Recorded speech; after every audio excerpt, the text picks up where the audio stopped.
Dean here. 2 hours NBA DFS conversation going until 7 o'clock as far as the lock tonight. Big boy slate.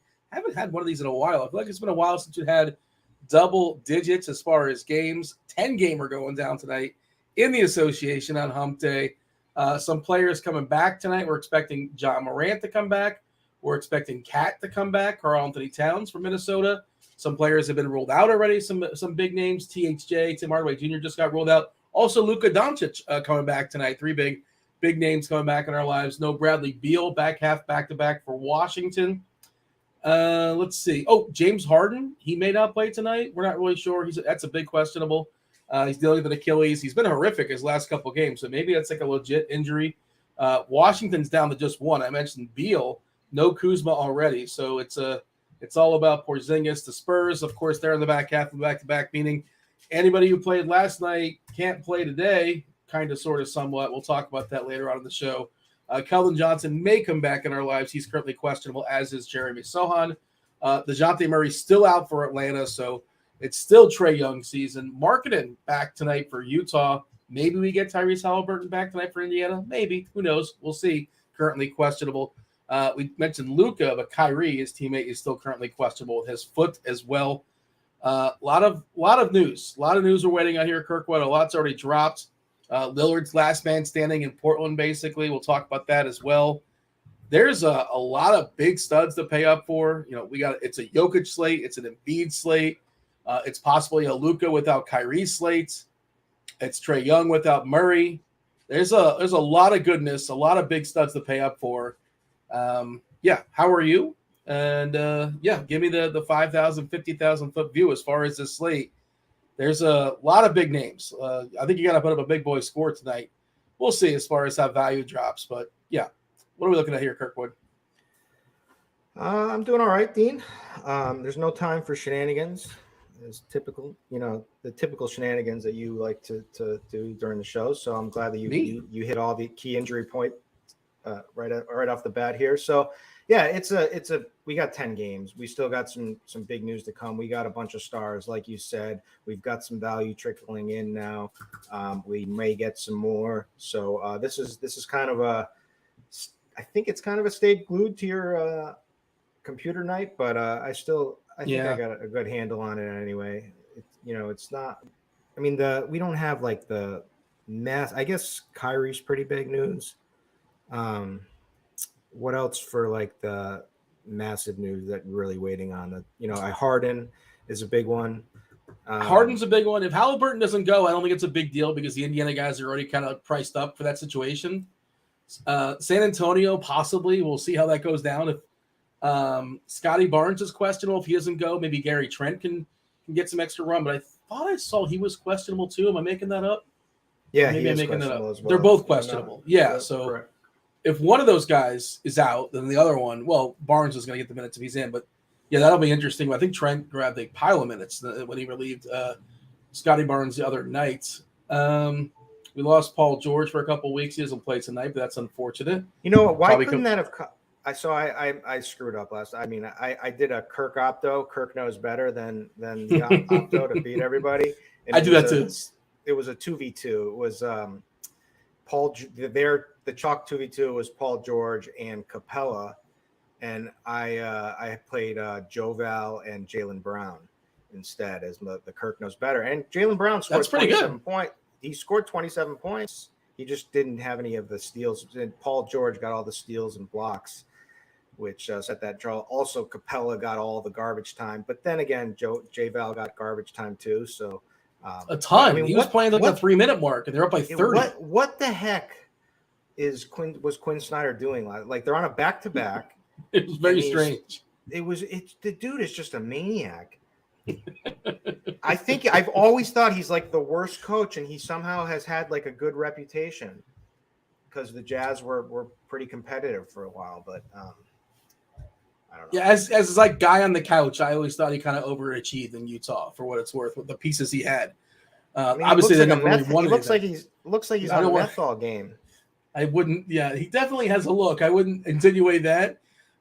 If you ever listen to the Levitard show, they have like the looks like brackets. Like every March, there's March Madness going on with the college. they have 64 looks like, and that's what their brackets are. It's pretty interesting. They're not that blunt, but I'm sure they have a pretty good one for Snyder. I'm not really sure what it is, but yeah, what certain people look like. It's pretty what their job may be or what they may be in the middle of doing. But it's worth checking out. It's pretty interesting. We like I said, no time for nonsense. I can't even pull it up on the fly. 10 gamer. Do want to say what's up to the chat? What's up, chat? Kindly hit that like button. Do subscribe. Turn on those notifications. Do all the things. You want to be notified when we go live next Thursday to talk some baseball. Like 8 days away, 7 to 8 days away. We're also going to give away a week free of RotoGrinders Premium. We're going to give away 2 individual weeks free. We're going to play the number game once again. No, we're not playing the number game. Just drop your name or just hit the thumb, right? Producer Steve in the Discord channel, rotogrinders.com/Discord. Jump in the live stream chat channel and just hit the thumb or let yourself known, and you'll be in the pool. Your name will be in the circle, and you root for your name to pop up. That's the way we're doing it today. Going to do that around 6 o'clock or so as far as the drawing. So get your name in now. And I was going to say you get yourself some baseball premium. I don't know how that – I guess you just missed it by a day. I went to UCF. How's my math here, Kirkwood? I think if you win it today, you probably wouldn't get opening day baseball. You know what? Let's give it away anyway. Yeah, but you're just causing a problem for somebody else. You're going to do nothing. You're just going to say that, and now it's somebody else's issue to make sure that works. I was going to say it too. I'm an idea guy. I'm a big idea guy, Dean. We need an execution man. We both can't be idea people without an execution person, and that's like producer Devin, and it would make that stuff work. And I don't know, 8 days free. I don't know how it happens, but I do want to do that though. I'm going to make an announcement on the fly. How about that? For every basketball show going forward until baseball season starts, we're going to give away at least 1 week free of RG Premium because I want to get everybody to get a taste of baseball. Again, 8 days away. I just saw I was reading the article of all the stuff that we have in the works for baseball this year. I can drop it in the chat if the people are curious to entice y'all to get some baseball premium. Awesome baseball content here. We got to dive in. It's a 10 gamer. No more promoting as far as baseball. Anything we want to say as far as the broad outlook, one player you're specifically looking for. The stars look really good in this slate. Some of the scrubs, I guess, they're kind of sort of more priced. I don't know if we have like the 3K, like we don't have like Mamu Kiddo's really at 3K anymore, even 4K anymore. I guess. He's not as interesting tonight, I don't think. But yeah, just so somebody like that. Probably he smashed last night. Did not anticipate the full smashing, despite getting benched mostly in the fourth quarter. What do you got for Kirkwood? Anything else that's worth noting, worth pointing out before we do the old game-by-game deal and talk about all the games? No, let's just talk about the games. I mean, we kind of gave the overview. We got a lot of big studs. We've got some early value now with Bradley Beal out. We've got some good spots for like people like Dame.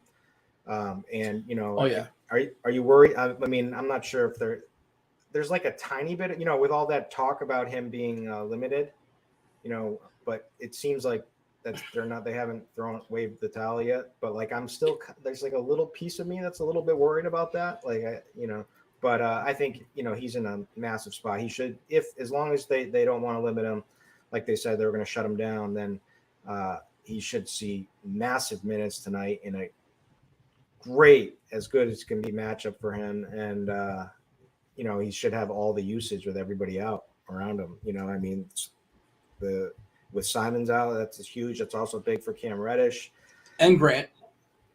Yeah. I wanted to look at their schedule. And I would feel a little bit better. I'm not terribly paranoid about it. I understand the point you're making, and we saw he got the hook several games ago. And there was that report by Chris Haynes put the report out there basically saying, like, yeah, he's going to get shut down at some point if they don't make a move. And spoiler alert, they're not going to make a move. It's not happening. Portland's going nowhere. I don't think it happens tonight. And I think we'll get a proper heads up. You never know. But I would feel a little bit better if this game was at home. Let's see. After this game, they still have 4 more home games. So I think maybe he gets shut down there, right? Yeah, after that, he's done. Like the last 5 of their last 6 or 4 of their last 5 are on the road. And I think that's what happens. I think he's shut down probably after Sacramento the 31st. So I think we're safe. I feel like we are. But, keep an eye on things. Keep an eye on things. One little thing. Did you see Shohei last night? Yeah, spectacular. Yeah, it was great. Yeah. I mean, that was awesome. That was great for baseball. I was rooting for the United States. Nothing. But what more picture. could get you more? I mean, what perfect timing to just get us in the mood for a week from now. Yeah, I saw somebody like bad mouthing it before, like saying it wasn't like this great thing. Who was it? The Mad Dog or whatever. Like the Mad Dog is so out of touch, obviously, but he was like besmirching it. It's like, well, what about when Bob Gibson faced so and so? And it's like, okay, there could be more than one epic plate appearance in the history of baseball. I think that's there's room for more than one. But all right, ridiculous. The negativity in the WBC was absurd. We shall move on. It was a clear W. It was a huge success. And I think people are very excited already for 2026. Okay, very first game on the slate is Denver and Washington. Only one game at 7 o'clock, Denver, Washington. I don't think we can fully ignore this one, unfortunately. 225 is the total. Denver happens to be, a 9 or 10-point favorite here. Washington's going to be thin. Their big three, 2 of the 3 are out. No Beal, no Kuzma. We're projecting Avdia to jump in the starting lineup. Morris, Kispert, Avdia, Porzingis being the lone stud, and Gafford. The other side, Denver is fully healthy. What are they, 3-4 games or so on the West? I guess they want to extend their lead and just kind of hopefully coast in. They have sputtered a bit, but they left room to sputter. That's more than anything, it's hurt like Jokic's chance to win the MVP. That the recent sputtering of Denver, but they're pretty well positioned to take down the Western Conference unless they fully collapse. This is not a game that looks like that. Jokic annihilated, pummeled, whatever adjective of your choice you want to use, this Washington team not too long ago. I think he put up 42, 43 actual points in the bucket, a walking triple-double. He's super expensive, but Embiid's on this slate. He's awesome. He may be on the slate in the absence of James Harden. We have Giannis in the slate in an incredible matchup, but there's that push-pull. If it's an incredible matchup, is the matchup too good because they're 18-point favorites against the Spurs. But yeah, your thoughts as far as Jokic, and then we got some potential value in the Washington side. And if this game does stay close, Porzingis should get a pile of usage. So certainly an interesting run back or just a solo play as far as a stud to spend up today. Kristaps Porzingis, your assessment as far as Denver and Washington. Yeah, so this is the value spot right off the bat. So like you said, we can't ignore it. We could be a little better, but Denver is pretty slow. Plays average defense, but there's some good spots. So it is in Washington, which is nice. The spread has gone up to 9, which is not nice. But and I have a bad taste in my mouth. I bet the Pistons last night, and man, Oof. so I thought they would keep it close against them. I told you, I really did you see Marvin Bagley played 41 minutes and he was a negative 30. He played 41 minutes, I think more than 41.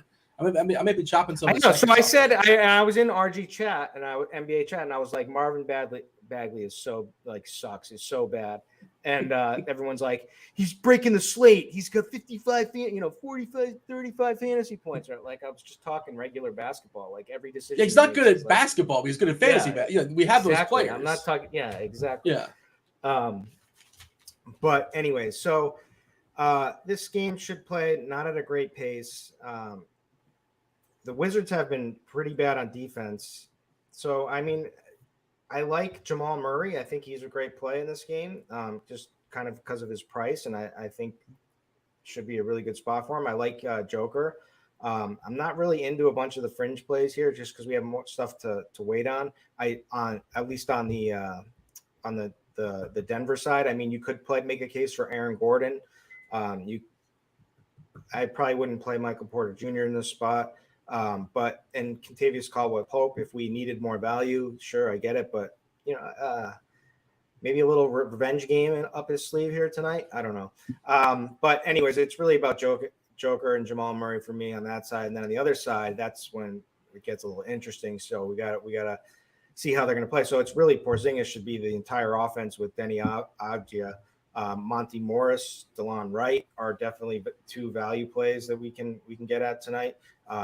Daniel Gafford maybe even as well, but he's probably gonna have a tough time out there. I don't like getting fringe would be like guys like Jordan Goodwin or Kendrick Nunn, but those are incredibly risky. Kendrick Nunn, I did not consider Kendrick Nunn. I mean, I had to give him minutes, I think, in this spot. And 15, when he's out there, he thinks he's like the best player on the court when he's playing. He likes to shoot. Yeah, but he hasn't sniffed the court in a while, really. I mean, he's had like 5 minutes, like garbage time in a bunch of games, but yeah. So I mean, so who do you like better, Monty Morris or DeLon Wright? Or none of the above? I don't want to mess with either. I'm looking at Monty Morris ownership at 33%, and that seems outrageous to me. He's fine, I guess. Oh, Monty Morris revenge. There you go. How about that? We didn't think of that. Is that factored in the projection? We got revenge all over this game. Yes. Bruce Brown getting 24% as kind of the sixth man basically for Denver.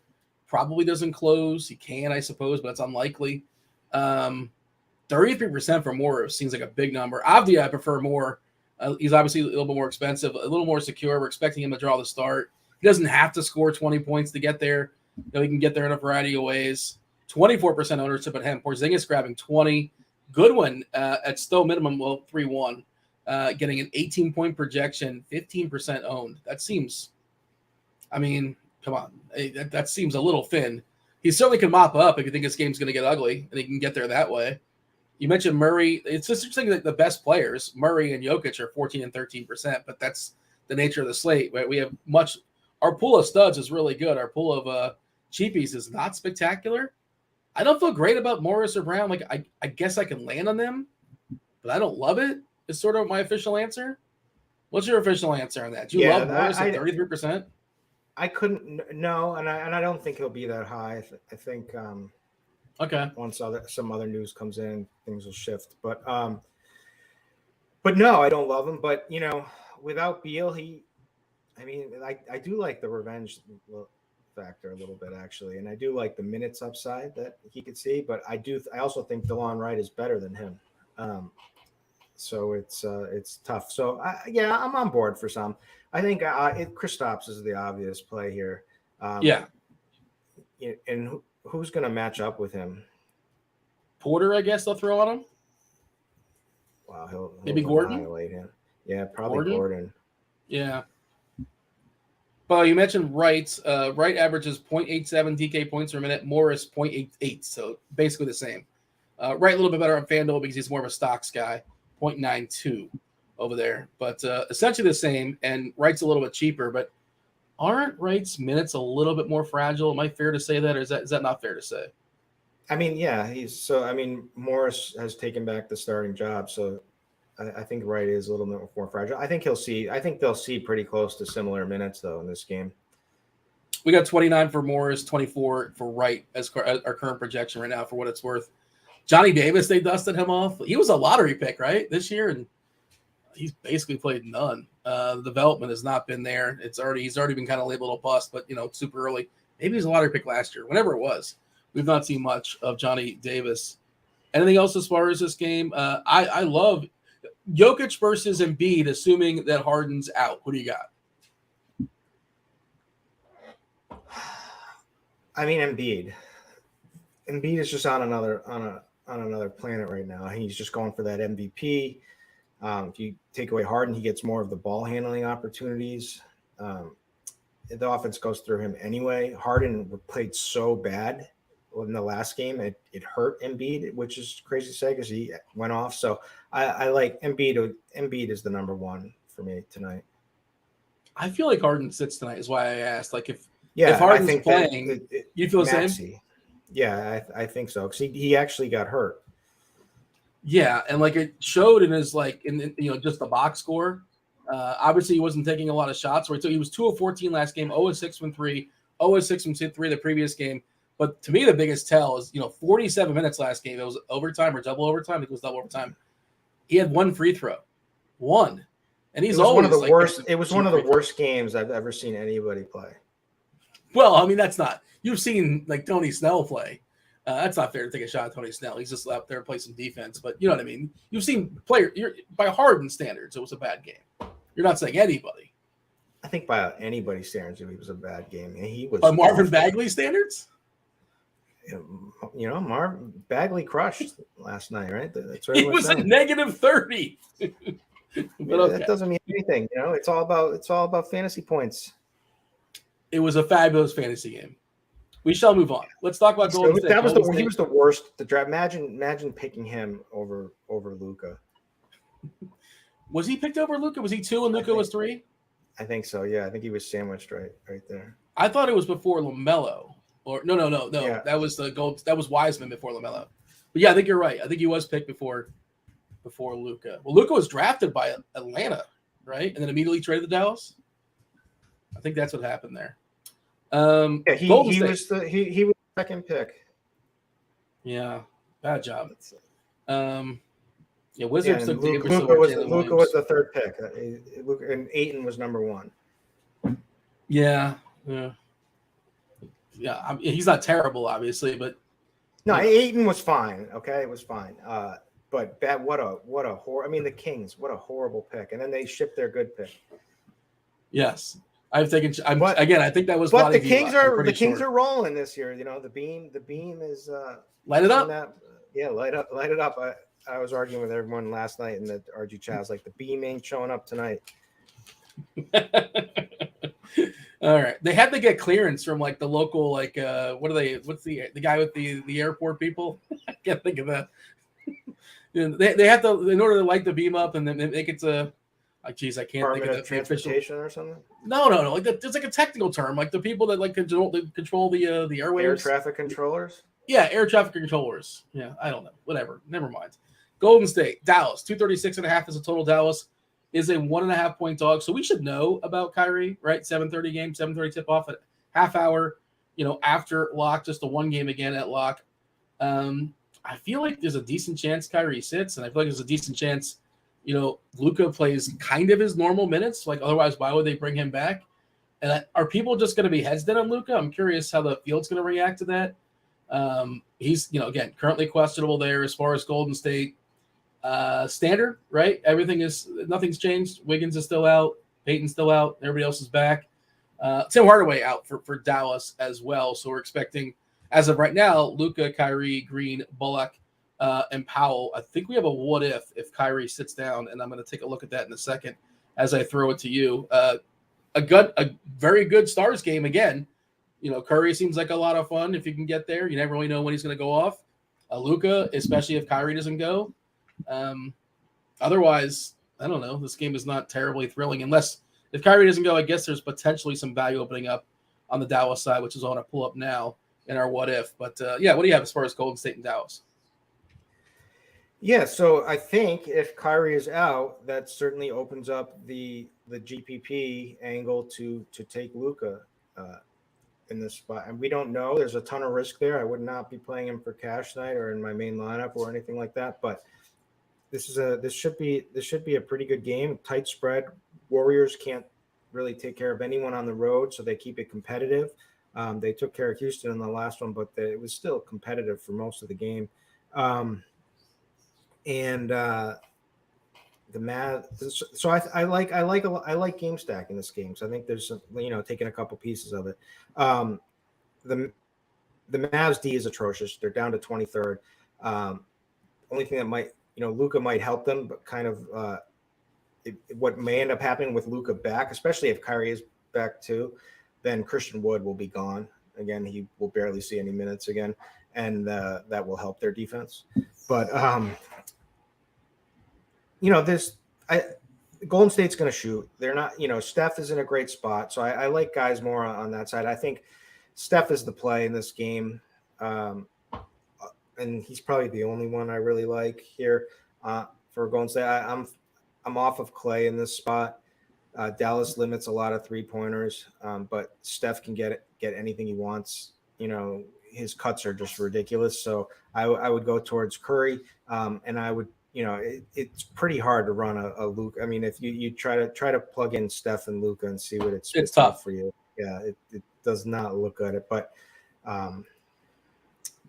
But that's the angle I would play in this game. I don't know who else to play. I mean, if Kyrie's out, we got to have some interest in somebody, right? So I have the what if pulled up. Christian Wood, the aforementioned Christian Wood, will jump up to 33 DK points, 32 Fanduel points as far as this projection if Kyrie doesn't go. And right now, our current projection on Wood, like you said, if Kyrie is in, we're giving him I don't think we're giving a very good projection. I'm trying to find it right now on the fly. He should see it in front of you? Yeah, it should be. We're getting 24 minutes, about 30 DK points, and 6-7. His salary is all the way pumped up. We got no discount as far as Luka as well. First game back, 12K on DK. Not messing around. He's 11-6, I want to say, on FanDuel. Therefore, 4% ownership. It'll adjust if Kyrie's out. If Kyrie's in, I don't really like anything on Dallas. No, I don't like anything either. But it is worth noting, like you kind of talked about, last 10 games, defensively, Golden State, the sixth worst defensively, and Dallas is fifth. They're both bottom 7, bottom 8 as far as defense. And we know Golden State plays super fast, obviously, and even Dallas has been playing faster. They're one of the slowest teams, and they've gotten faster with Kyrie, 18th in pace, which is not fast or flying, and they might slow down a little bit, to be honest, if Kyrie doesn't go.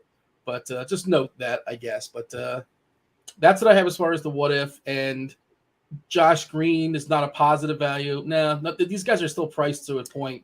Yeah. It's national TV tonight too.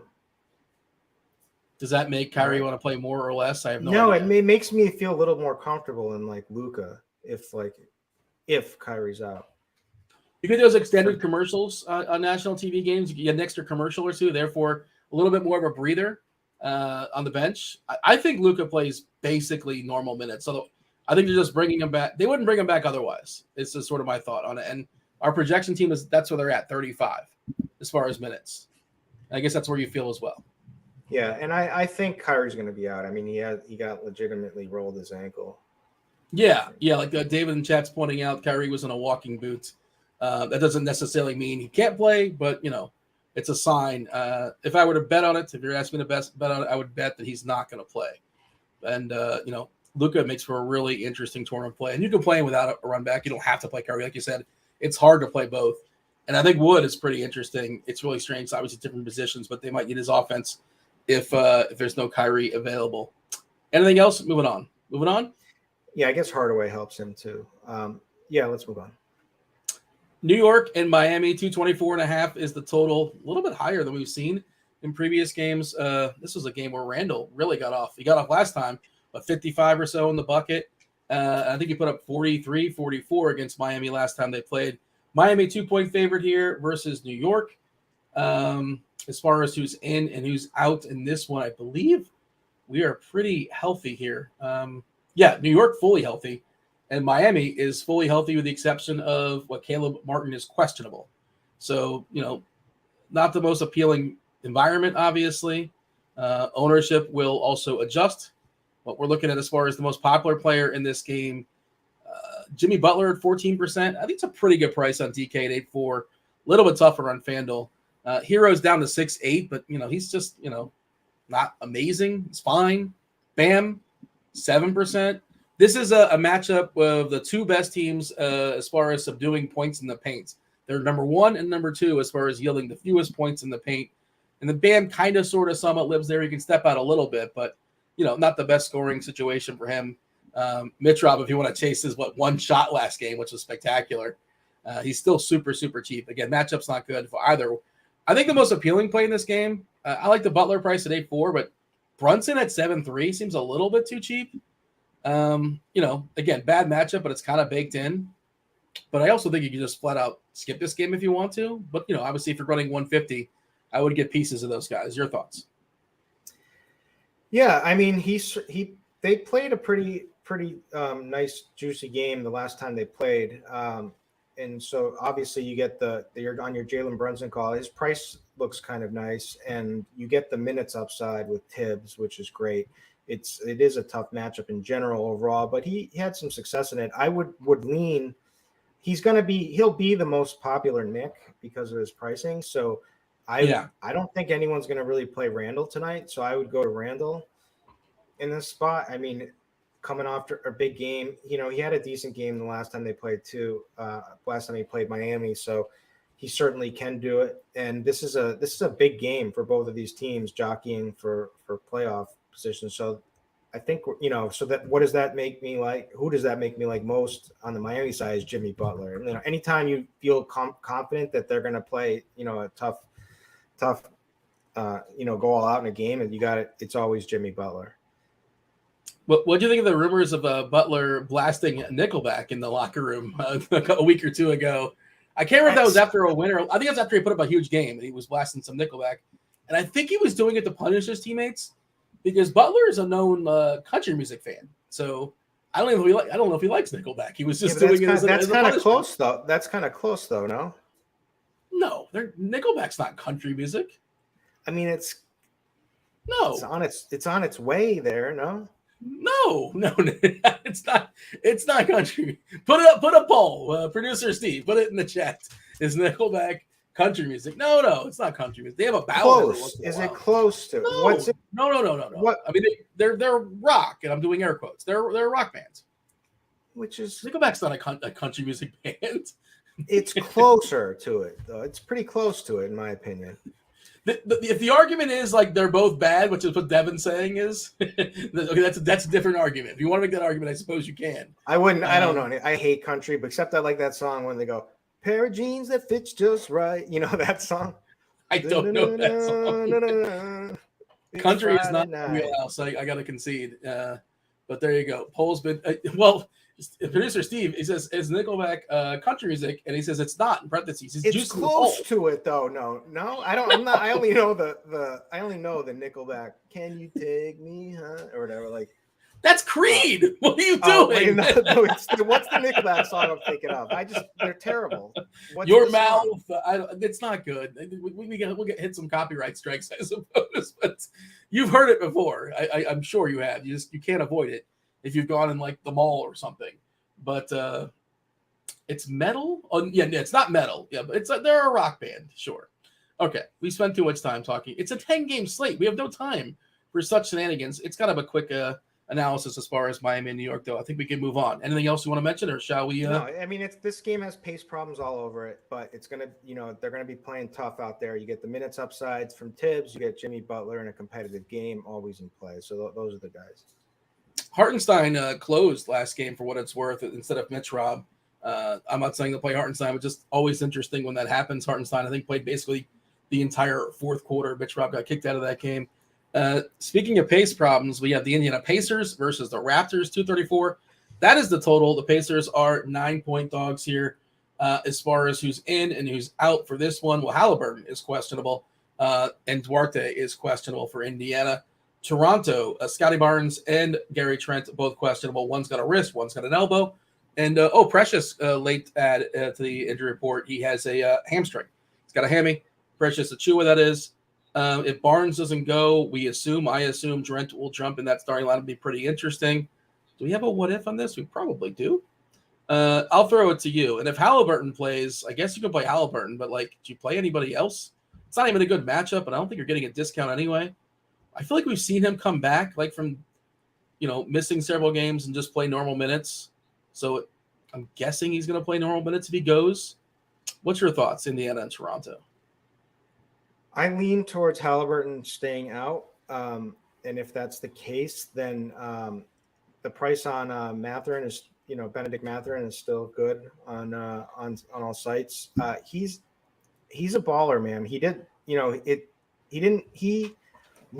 looks a lot better than he ends up scoring, but he's a shooter, man. He shot, 10 shots. He was efficient in the last game against Charlotte, but he left a lot of meat on the bone. And it all depends how much Buddy is taking over in this game. But Nembhard is a pretty useless offensive player for the most part. Naismith, but so it's usually just Buddy, but Mathurin has that the second option. So I like him. I like Miles Turner. I always like Miles Turner. I just like the possible upside. I know it's not the best matchup, but he'll be banging down there with Pirtle. They don't play him enough minutes. Even in competitive games, he's playing 29, 30 minutes. It's just losing that 3 or 4 minutes is important. I mean, he started off nuking and then just fizzled out and didn't get enough minutes. But when we also buried him on the bench. I know. So, but he played 28 minutes. He has upside. He does. He can. He's a guy that can nuke if you can put it together. You're right. They don't give him a ton of minutes. It's 30 is usually. You're hard pressed to find him more than 30. He's had 31 against the Spurs, 37 against Boston. which is crazy. But I don't know what happened in that game. But yeah, it's not nice when he only had 28 minutes against Charlotte, 30 the night before. But it's what he does in those minutes. So I think you can play him. But like I said, Mathurin would be the guy that I like the most, and then Buddy potentially as well. On the other side is where you're right. I mean, if Scotty Barnes is out, Gary Trent's minute upside shoots up. So pull up the what if. Do we have a what if on this game? I don't believe we do. It can only make so many, obviously. No, we have one for Embiid we'll talk about in a second. I guess Harden. We have if Halliburton and Duarte are out. Okay, so just worth noting, if Halliburton and Duarte are both out, there's still no positive values. Like, there's no positive RG values because all those guys are priced up. So Indiana is just really unappealing. Bad matchup. And, yeah, just as a general thought, like the Pacers are one of the least interesting teams in this slate, even if both those guys are out. And that's both Fanduel and DK for what it's worth. No positive RG values. We have a Bogdanovich one. We have a Kyrie one. We do not have anything as far as the Toronto side. But I think if Barnes looks really good, he's pretty cheap. And if he's not in, Trent should get elevated, assuming he plays. That poll is up for like a second. Why are those polls closing so fast? Better ban Creed or Nickelback, and Creed walloped them, but only like 9 people got the vote because it closed so quickly. You're a Nickelback fan, huh? No. What about this conversation suggests I'm a Nickelback fan? What about anything I've said? I would give it to Creed, but just if no other reason, Scott Stapp sang the Marlins Will Soar song, which is worth a Google. The Marlins played at their home games in like 2003 or something like that. It's not a good song. It's terrible, but it's funny. Sadly funny. But yeah, continue. Thoughts as far as Toronto? I mean, Fred VanVleet is amazing. Guy's been nuking a lot lately. This is a great matchup for him. You just love the minutes upside. So his price at 8,600 is fine. I think it could probably be even higher. Especially if Barnes is out. I mean, and Gary Trent, I think, will become great value if Barnes is out. I've said that before. Yeah, Siakam, I got him right on the comeback trail against a big game against OKC, but he seems to be back. He took 22 shots the following night against Minnesota, which is nice to see. I think I'll rank VanVleet 1, Siakam 2, and then Trent's the obvious value. People are asking in chat about the Water Boy potentially. What are your thoughts? You're talking about Adam Sandler? Bobby Boucher? Oh, you're saying the Water Boy for Toronto. Well, Toronto actually has like players. It's just like the 10th guy doesn't even play in Toronto. I assume, yeah. I'm not. If both those guys are out, I think. Monitor their starting lineup. I haven't thought that far ahead. That's a good question. Who would go in there? Who would jump in the starting line? It might be like a throwaway. Who would it be? What? Pascal, FEV, Pirtle, OG. No. What if they're both out? Oh, if they're both out, then yeah. No, they'll never start Boucher. Has he ever started for them? It's probably happened on record, but yeah, I don't think it'll be Boucher. Would it be like Barton? He doesn't seem like the kind of guy. Yeah, Koloko might start. I don't know. So whoever it is, I don't think it's gonna be. They'll start like Precious. He's also questionable for what it's worth, but yeah, he is. Yeah, Jesus. All three of those guys are questionable. I think we'll know. I think it's 7:30 game, but like Boucher would become more interesting, obviously, more playable, and he's priced all the way down to 3-3. We haven't seen. They're all out, definitely. Yeah. Favorite play in this game? I mean, it's VanVleet. Yeah, I only know it's tough to get to him, but you certainly can. No issues with it. Let's move on. Beyond 8,600 for the way that he plays, the minutes he plays, and especially if some other guys are out too as well. Like the ball is always in his hands. Like he's still too cheap. Well, I mean, the reason why I say it's tough to get to him is that he's expensive enough where he's kind of in an upper tier, and then you're like, oh, I might as well just try to grab Lillard. I might as well just try to grab Young. but he's not cheap enough where he's like a mid-tier guy. You know what I mean? So that's sort of my thought process in that. People are saying TJ. They like TJ. McConnell? No. Yeah. If Halliburton's out. I mean, if everybody's out, then maybe. But he's 6K now. Yeah. I mean, whatever. He's 5'9" on DK. He's 6'3" on FanDuel. He's got a 20-point projection for what it's worth. All right, let's move on. Let's talk about the Rockets and the Grizz. 231 is the total. Rockets are, 12-point dogs here, 13-point dogs here. They're heavy underdogs here versus Memphis. I feel like this is kind of a catch-me-up game. You tell me otherwise. We have Ja expected to come back tonight. There's rumors he might come off the bench. We'll see about that. There is a little bit of value opening up for Memphis, but obviously Ja coming back kind of mucks some stuff up because he's going to grab a bunch of usage, and somebody like Tyus Jones all of a sudden looks really overpriced. But Dillon Brooks got suspended, so we're expecting David Roddy to draw the start. Yeah, it's kind of thin, but like David Roddy and Luke Kennard, Houston's vulnerable to threes. John Conchar, like one of those guys can certainly get there. Good matchup, obviously, all around. Xavier Tillman still seems pretty underpriced to me at 5-1. We always have that opportunity cost at center, 5-1 on DK, 5-3 on FanDuel. You get him at the power forward, which I think makes him pretty interesting, power forward and center. And then the Rockets are a fully healthy team with the exception of Jayshawn Tate. It's not, guys have been priced up, and they've been playing some really tight rotations. People talk about the Rockets are tanking. They're not really tanking. They're just they are what they are. Your thoughts as far as Houston and Memphis? Does Ja kind of ruin all the guys in Memphis, or not necessarily because the price is cheap enough for Bane and all those 3-pointers against Houston? I think he's still pretty interesting. Yeah. So all right. So Roddy Chalk sounds terrible to me. It does. Now people are basing this on the fact that he played 25 minutes and got the start the last time Dillon Brooks was out. The problem was Ja was out as well. So I don't think this is the same situation. I also don't think he's very good. He did go off a couple of times against Dallas.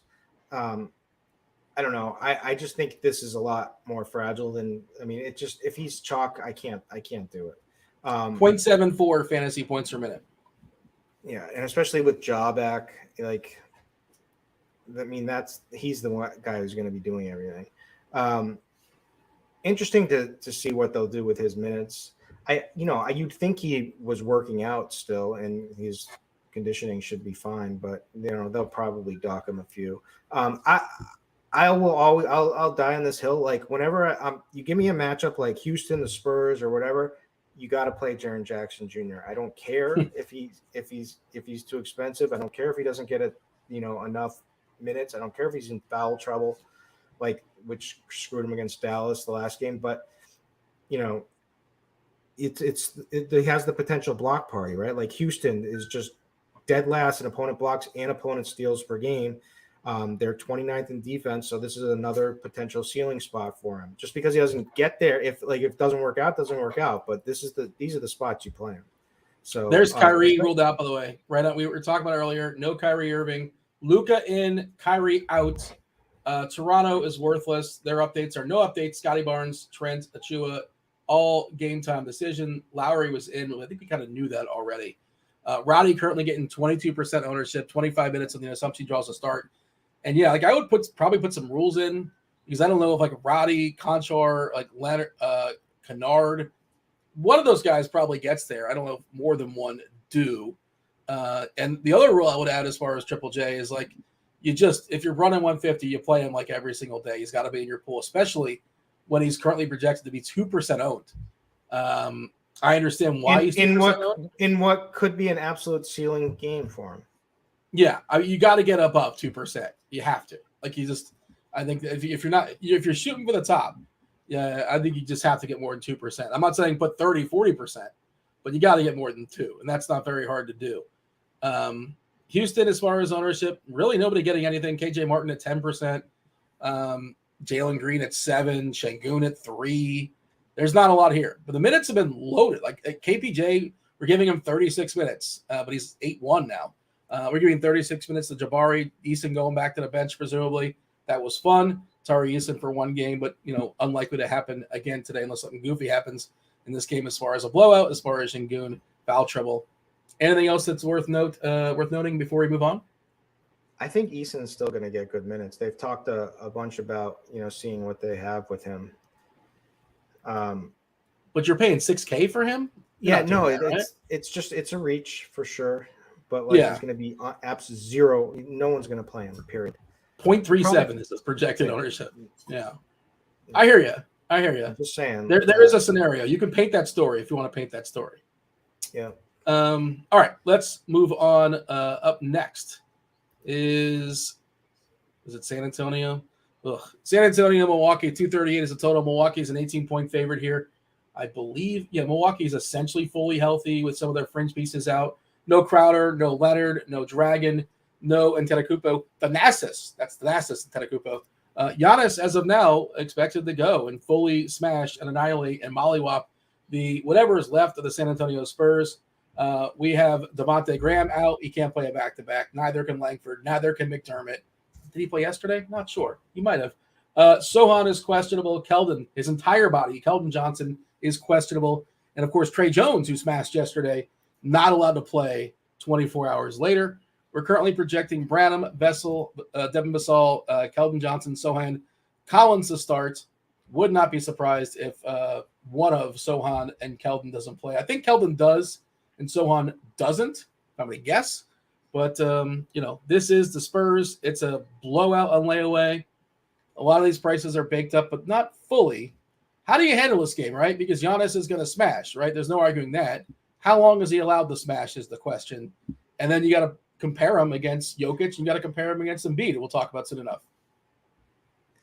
Yeah, that's the hard thing. Can you really see the Spurs hanging in this one?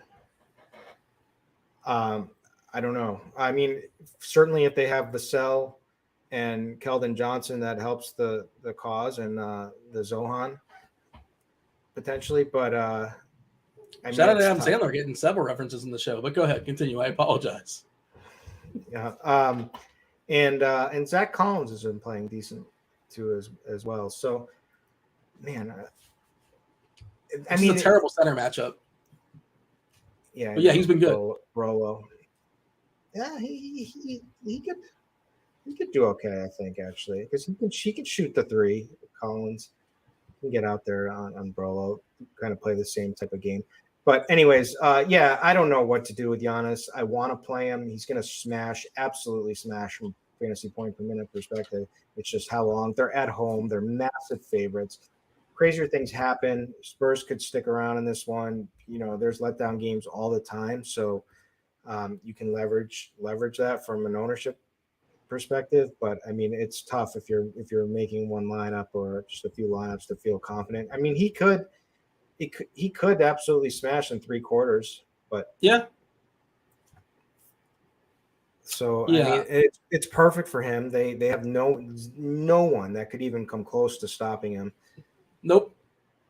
No rim protection, really. Like this, they play super fast, which is perfect for him in transition. They give up tons of steals and blocks. They're 21st in opponent blocks, 29th opponent steals. So this is if he gets anything close to 30 minutes, he's gonna smash.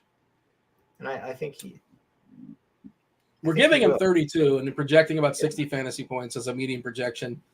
By the way, it's the Mamu Kelishvili revenge game. Don't let that sneak up on you. But with Collins back, he's going to almost definitely go to the bench.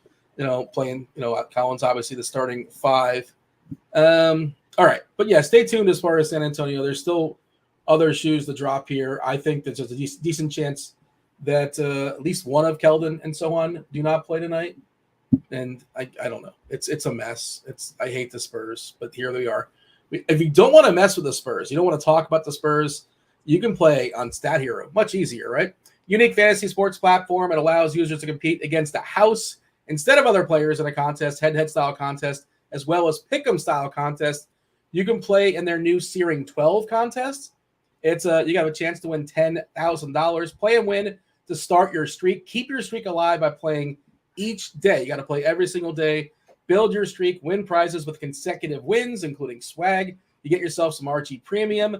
You get some cash prizes as well. Use the promo code GRINDERS, GRINDERS, 50% deposit bonus up to $250. Again, the promo code is GRINDERS, GRINDERS. You can get yourself some RG Premium. Another way to get yourself RG Premium, you got to do it really quickly. We're doing this in about 6 minutes or so. We're going to give away 2 individual 1 week free to RG Premium. Kirkwood says he's going to find a way to extend that to 8 days, so you get an opening day of baseball. It's on you, Kirkwood. But 2 weeks. Yeah. It's going to be 2 weeks. Maybe we'll do it that way. We'll figure it out. Sure, why not? We'll be generous. How do you get yourself in the pool? How do you get yourself in the running? Get your name on the board. RotoGrinders.com/Discord. Go to the Discord. You don't need a premium account. Just a regular RotoGrinders account. Doesn't cost you anything. Whichever one works. If you're premium members, you get your, just get it extended by a week or so. So you're available. You're obviously eligible to play and to participate. Just hit the thumb. Hit the thumb. Producer Steve is pulling the names. He's throwing your names on a wheel. We're going to draw that in 6 minutes or so. So get it in quickly. RotoGrinders.com/Discord and the live stream chat channel. That channel is free. We'll go ahead and drop that in chat. Let's move on. We're talking about the Hawks versus Minnesota. This is a good one for sure. 241, big boy total, not messing around. Atlanta, 5-point dog here, back half of back-to-back for Atlanta. Also, they are traveling. No DeJounte Murray. He's out this evening. Bogdan Bogdanovic, this is so weird. I don't understand this one. They gave him an injury management / questionable. Like, either you're in it or out. And why would you even bring it up if you're not going to take him out? You tell me. I just think it's kind of odd.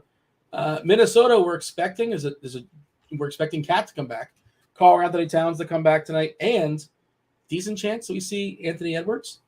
So now all of a sudden, dude. Long story short, do not chase the Prince 8-for-8 3-point game.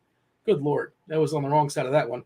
I'll throw this one to you. Atlanta, Minnesota. We know how fast Atlanta's been playing, how bad they've been playing defensively under their new coach, who looks like some things that you alleged earlier in the show. That's why I think that he hasn't figured out what he's like.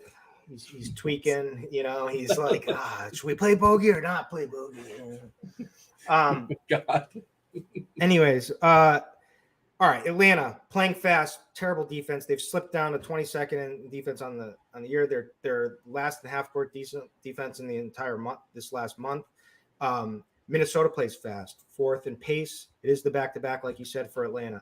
Juicy total, 241.5 points. We've got some key injury news to wait. Like Anthony Edwards, that's a big.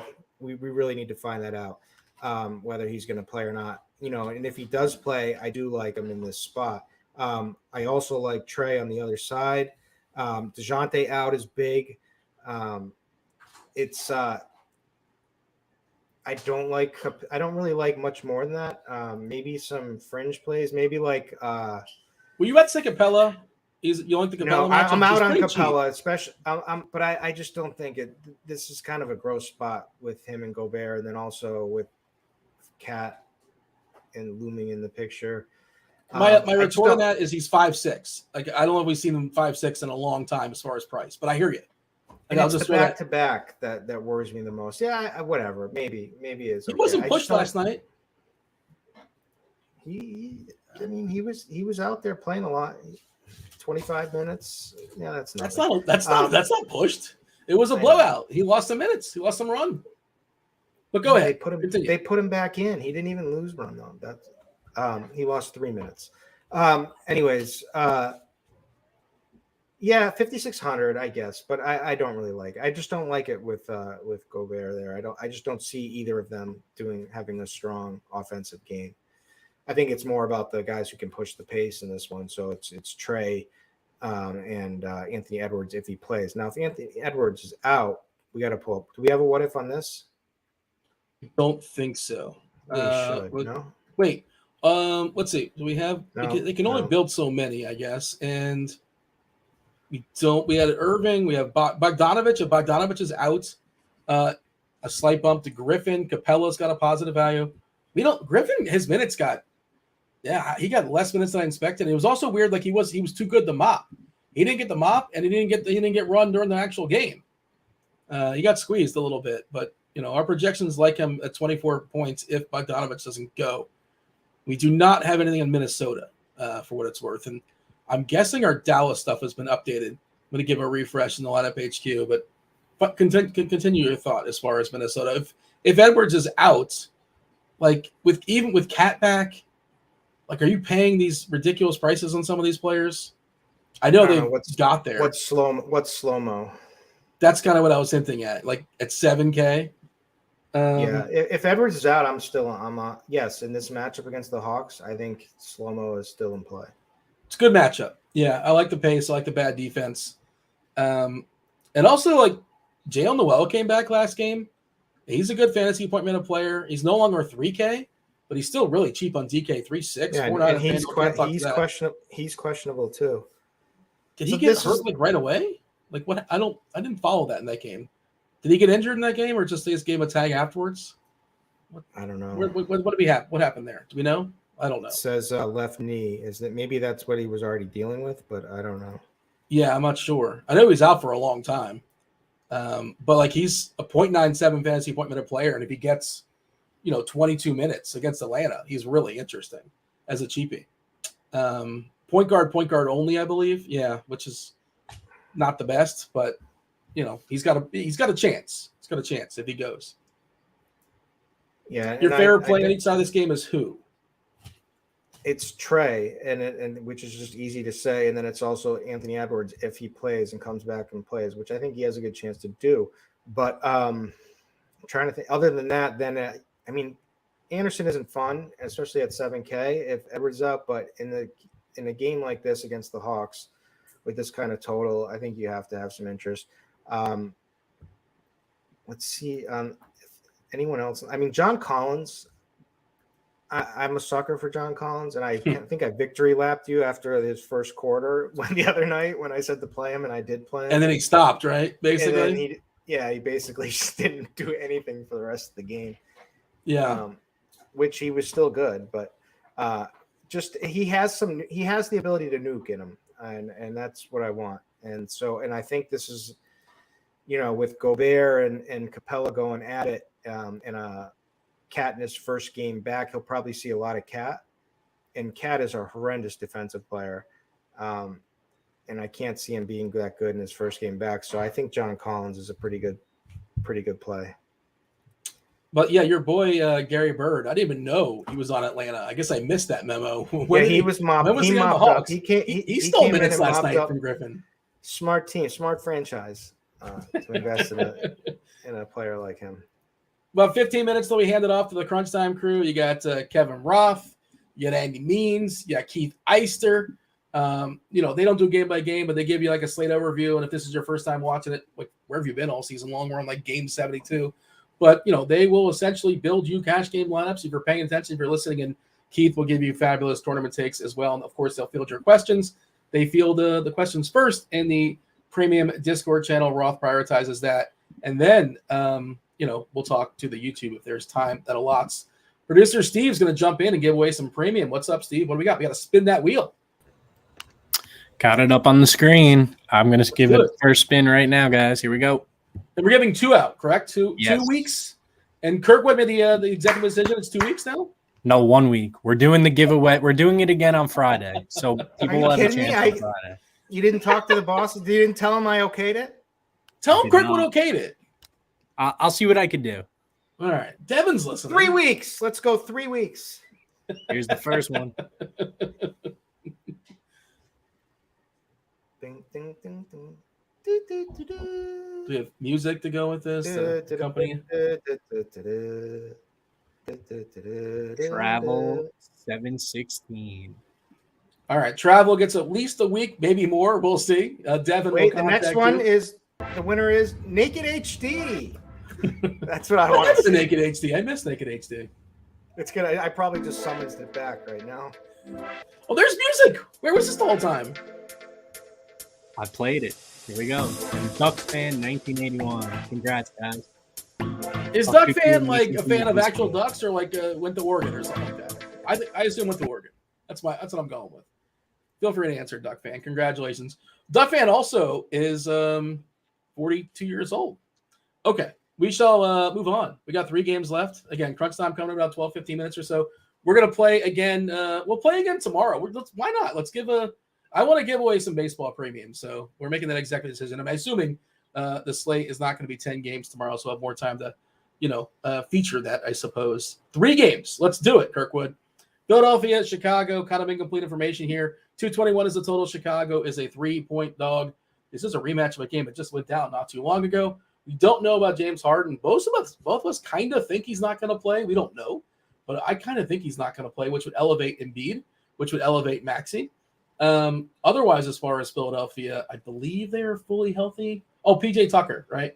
We don't know about PJ Tucker. How much does he matter? He eats up minutes, if nothing else. But PJ Tucker's questionable with his ankle, and Jalen McDaniels has a hip. Chicago, Alex Caruso just keeps doing the hokey pokey. He's questionable for this game. Javonte Green came back and for a cup of coffee, and he's available for this game as well. But like we said, kind of incomplete when it comes to the Harden news. Give me the Harden in, Harden out assessment of Philadelphia, and feel free to jump over to Chicago. Harden in, we only like Embiid. Harden out, we boost up Tyrese Maxey to a phenomenal play. We boost up Anthony Melton. And if PJ Tucker's questionable too. Yeah. Right. Yeah. So and McDaniels. I think Melton could see, if those are kind of key for minutes for Melton. He could end up getting a bunch of minutes. Good defensive player. Probably not going to do a ton offensively, but he just did have a nice 40 spot against them. I wouldn't count on that again. Him taking 12 threes is not something I would have expected, but he did. So, there is upside there. And, he's a guy who can get a bunch of defensive stats too. Tobias, or the ghost of Tobias, gets an increase too.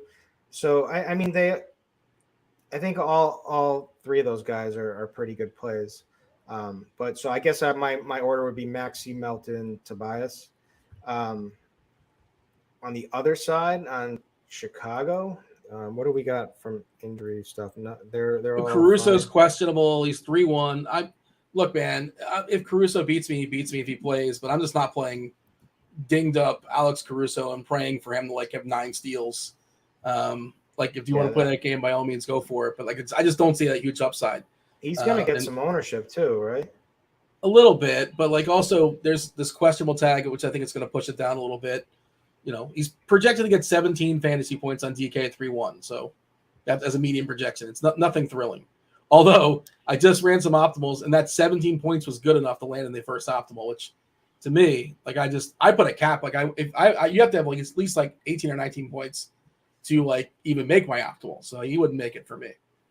But that's the way I modify it, at least.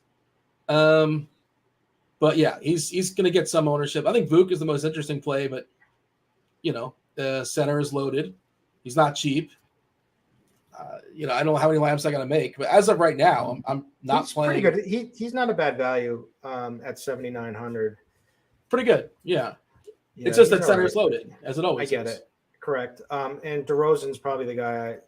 He's coming back to life here. Just had a solid game again. The problem is that that game was overtime. DeRozan would be my first. Who do you like, DeRozan or LaVine? I think DeRozan gets a boost too if PJ Tucker's out. Okay. Yeah, I suppose.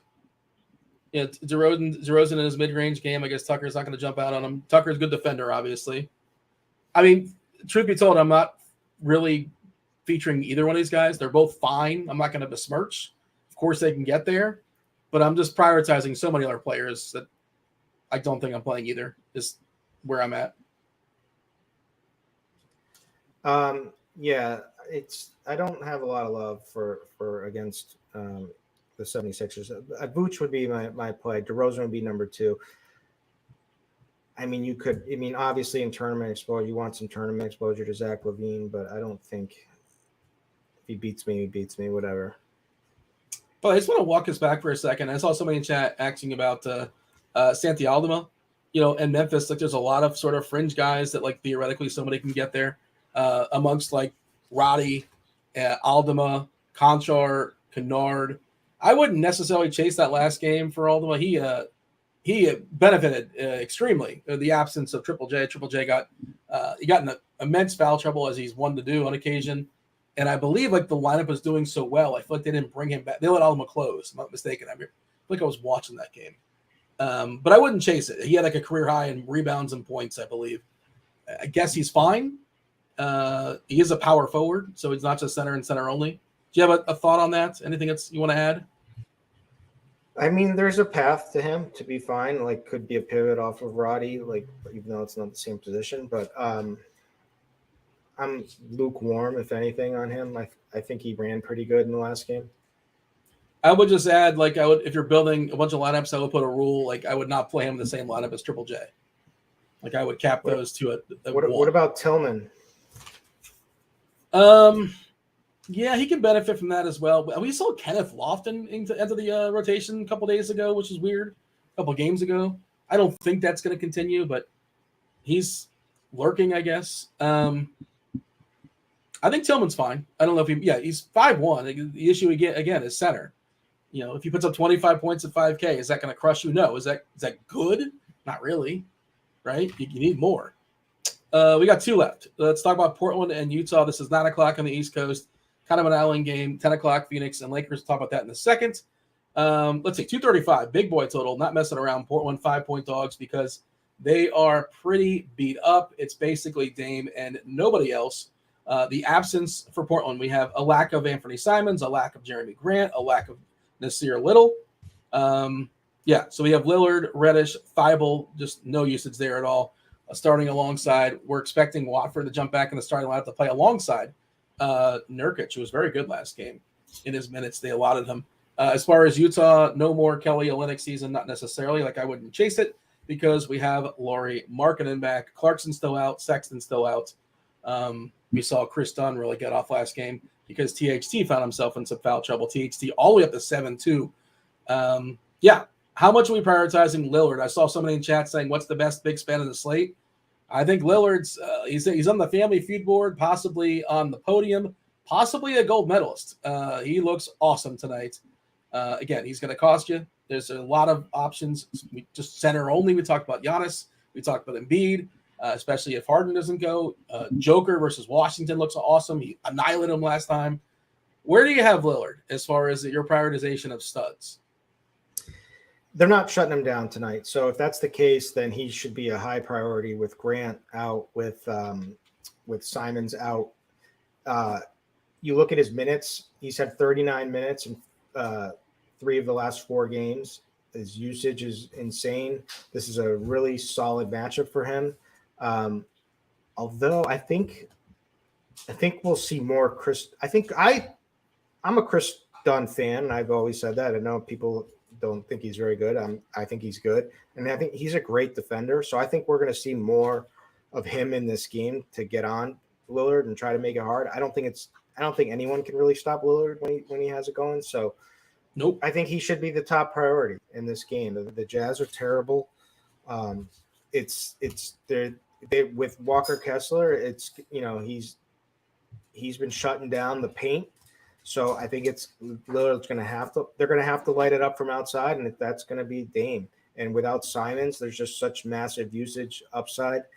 I also like Cam Reddish a lot. He gets to run the second unit when Dame takes his breaks with Simons out. So I think his role is better. So I think a lot of times Thibault gets a lot of ownership. I always go Cam over Thibault. Yeah, I feel the same way. Thibault 3.9, expected 14% ownership, 21 point projection here versus Utah. We know the deal with him is that, like, you know, he's probably a better play on FanDuel, but he's probably also priced up over there. 3.9 in DK, 4.5 on FanDuel. Again, when he gets there, it's because he has like 5 or 6 deals or stocks. Chris Dunn revenge, I may add too. Yeah, he didn't play much. Yeah, I mean, I think him first as a Bull, but yeah, I guess he did play for Portland last year. I think he was good down the stretch last year, at least for a couple of games. I think he was usable. I forgot about that. I agree with Reddish. The ownership's there, 26%, 28%. On the other side, as far as the Utah side, with Markkanen coming back, he's the only one grabbing ownership, 11%. certainly you can play him at 9-1. He's very playable on FanDuel as well, but kind of pricey, but it makes sense. It checks out. It's a good matchup. Nobody else getting ownership. 2% is the next guy at THT. Thoughts as far as Utah? Anything you want to stress, or shall we talk briefly about the Lakers and Phoenix before we hand it off to the Crunch Time crew, which will be coming in momentarily? I just want to stress Lowry. I mean, he's going to see massive usage with all these, high usage players out with Clarkson out. I mean, that's a huge boost for him. Kelly O played really good without Markkanen. I think he's kind of the sneak. I think everybody's going to say he's not in play anymore, and his price is too high. I get it. But I think for GPPs, he's really sneaky. I think he could still see a ton of minutes and still could have a good game in this spot against Portland. I think the matchup will be fine for him, but Laurie is definitely the priority number one. So it's Dame, it's Laurie, and then you don't have to run back anybody with Dame, but no. Markkanen would be the first guy. That's how and I think well. and someone made a good point in chat, like if Chris Dunn gets Dame, he's going to foul out, and that's probably true. But I mean, I think he's going to see more minutes. If you notice in the last game with Taylor and Horton Tucker, they went to Dunn. They let Dunn play like the entire fourth. He got like 31 minutes, and that game was competitive. THT was in foul trouble, and they threw him on the bench when he got his fifth foul. But they never even went back to him. Yeah, they just said, "Well, Dunn's playing too good. There's no reason to take him out." Yeah, and I think Dunn's earned the minutes, is what I'm and what I'm saying. I think Dunn makes a lot more sense, as they need someone who can try to stop Dame. So I think if he doesn't foul out, you're going to see a lot of minutes. Now his price is too high from 5,800. So it's not like he's a sexy play or anything like that, but I still think he's in play. Playing for contract, I think he just got a contract into the season, but I don't think he has anything going in the next year. Yeah, 229 is the total as far as Phoenix and the Lakers. 1 point line here. Phoenix 1 point favorite, despite the fact they're without, of course, no Durant, no Ayton. As far as the Lakers, no LeBron, everybody else good to go. I'm seeing Bismack getting some ownership, and I just don't trust it. We saw last game with no Ayton. They ran 3 or 4 centers out there. They didn't close with a true life center. There's, Biyombo and Landau did not chop 48 minutes. I really like Booker at 3% ownership. I just don't know how I'm getting there. Of course, you can play Anthony Davis, who theoretically should be a really strong play, a good usage play. He's been disappointing in the absence of LeBron more than not. He's kind of been up and down, but I guess that's kind of kept his price down a little bit too. A little bit cheaper than Embiid, Joker, and Giannis. Your assessment. I think it's with the stars in this game. I think Booker and Davis are my 2 favorite. If you want to chase that Austin Reeves game, I suppose you can. I don't think I will. Otherwise, I got nothing. And ownership is not popping up either. 17% on Bismack, which I think is ridiculous. Personally, I'm not playing that. Davis at 9, Booker at 6, Paul at 5. Fun game. Phoenix would love to beat the Lakers. They want to keep them out of the playoffs. Your thoughts, quickly. Yeah, the problem with Biz, and I like the idea of them, is the fact that they just have too many other bigs that they might play, like Lendale. So I don't really like it that much. I think he's fine if you need a cheap. I mean, there's a path there at least for him, but I think he's probably he's going to get some ownership. He won't be too much, but Anthony Davis, awesome play. Devin Booker should have insane number of shots tonight against a defense that he could. Who are they going to really throw at him? It's probably going to be Troy Walker. Who it doesn't matter. Booker's going to do his thing out there. So I think Davis and Booker is a great little mini game. Halliburton and Duarte both out for Indiana. I didn't mean to cut you off. Duarte and Halliburton both out. We did talk about this already. There's still, in our if then, there still was not a positive value in Indiana. There are some guys that are playable now. But there's not a positive RotoGrinders value if you look at our RG stuff in the lineup HQ. At least that's the way it was looking in the if then. Caruso in, Javonte Green in. Some bad, I don't want to say chalky, but just some really bad stuff that's going to eke its way 18, 19, 20 points or so. That last game, they did start Bismack. He only played 20 minutes. Landau played 15. I believe they closed with Paul Booker. Ish Wainwright drew the close. He only played 13 minutes all game. Who was their 5? Paul, Shamit, Booker, Wainwright, Craig. They didn't really have one. It's a small. Well, it was against OKC too, which I assume they kind of matched up. They played small as well, but yeah. All right, just worth noting. That's 10 games now in Kirkwood. Give me your favorite play before we yield here to crunch time. You have a favorite play, something you want to stress, something to keep an eye on. A lot of information, a lot of moving parts, but a parting shot for the people. The more I think about it, I think this little late night hammer of trying to fit a expensive Booker with Anthony Davis is my favorite little late night hammer. Yeah, I like that. I like pairing those two together in a tournament. That could be something to look at. Roth, welcome to the show. Our apologies for running a little bit late. 10 gamer, a lot going on as far as the association. I'm sure Andy and Keith will run it down as well, but a lot of questionable stuff, a lot of clarity during the show, and more to come. How are things with you, Kevin? Glorious, yeah. No, life is good. No complaints. Awesome. We should probably just step aside because it's a 10 gamer and there's a lot to digest. Kirkwood, we're going to see ourselves out. Hit that like button as we hand it off to the Crunch Time crew of Keith and Andy and Roth. We do appreciate y'all, and they're going to take you straight up the lock. Get your questions in the RotoGrinders Discord. That's where Roth prioritizes them. If there's time, if time allots, he will knock out those questions in YouTube as well. Roth, take it away. Good stuff, as always. Welcome to it, ladies and gentlemen. It is Crunch Time. It is sponsored by Fanduel, and it is me and two of the sharpest minds in the biz. We got one, Mr. Andy Means, the big dog. What up, Means? The big dog. I don't know. You're like the same. Ice is a big dude, too. You're like the same size, really, I think. Oh, I tower over Ice. You got a couple inches on me, I think. What's up, man? How you feeling? I'm a little tired, but I mean, the slate has just been weird. Like, it hasn't been completely nuts. It's been like just chipping away at us. Like, news the 1 hour here, then 45 minutes here, and then there's another one here. It's just like chipping away at us, trying to see if I can stay on my feet. Very good. Well, I got to give you credit for something that you said on Monday. I always think you have a great way of just of wording certain things. And we were talking about Kyrie. Someone said, hang on, my mic is like kind of far away. Someone said, hey, why don't I just, Luke is out. I should just play Kyrie, right? And you're like, it's not that easy. He's got to score a lot of points. He's got to score a lot of points to get there. And his stat sheet was like just points, not very many. And I think he had 2 combined assists and rebounds. 2. Like all of his other stats were just 2. And I was mad because I played him, but good call. If it makes you feel any better, I'm going to recommend playing 2 very scoring-dependent point guards tonight, too, that are also very expensive. So we'll see how that goes.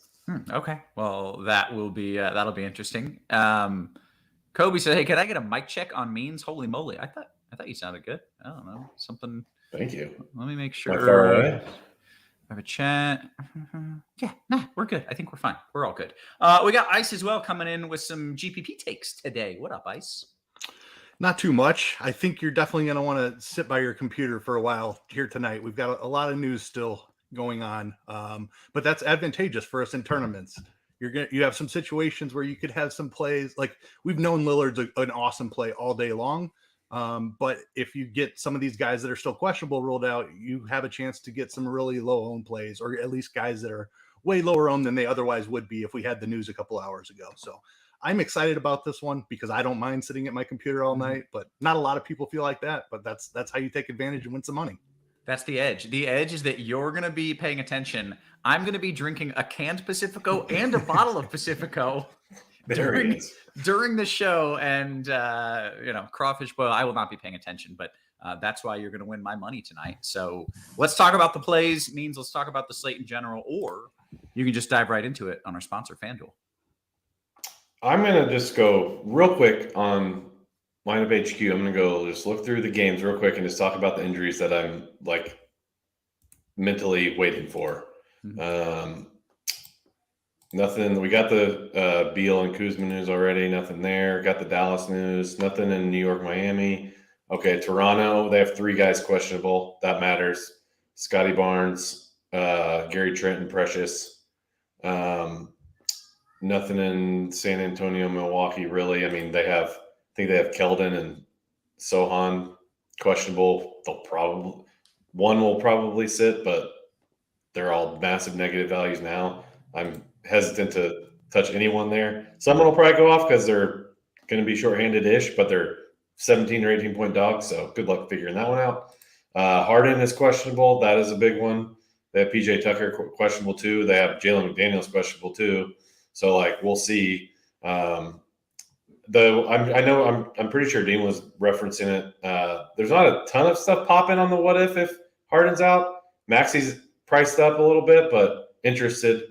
Houston, Memphis, no. Then Atlanta, Bogey is questionable. They ruled out DeJounte already. They played last night.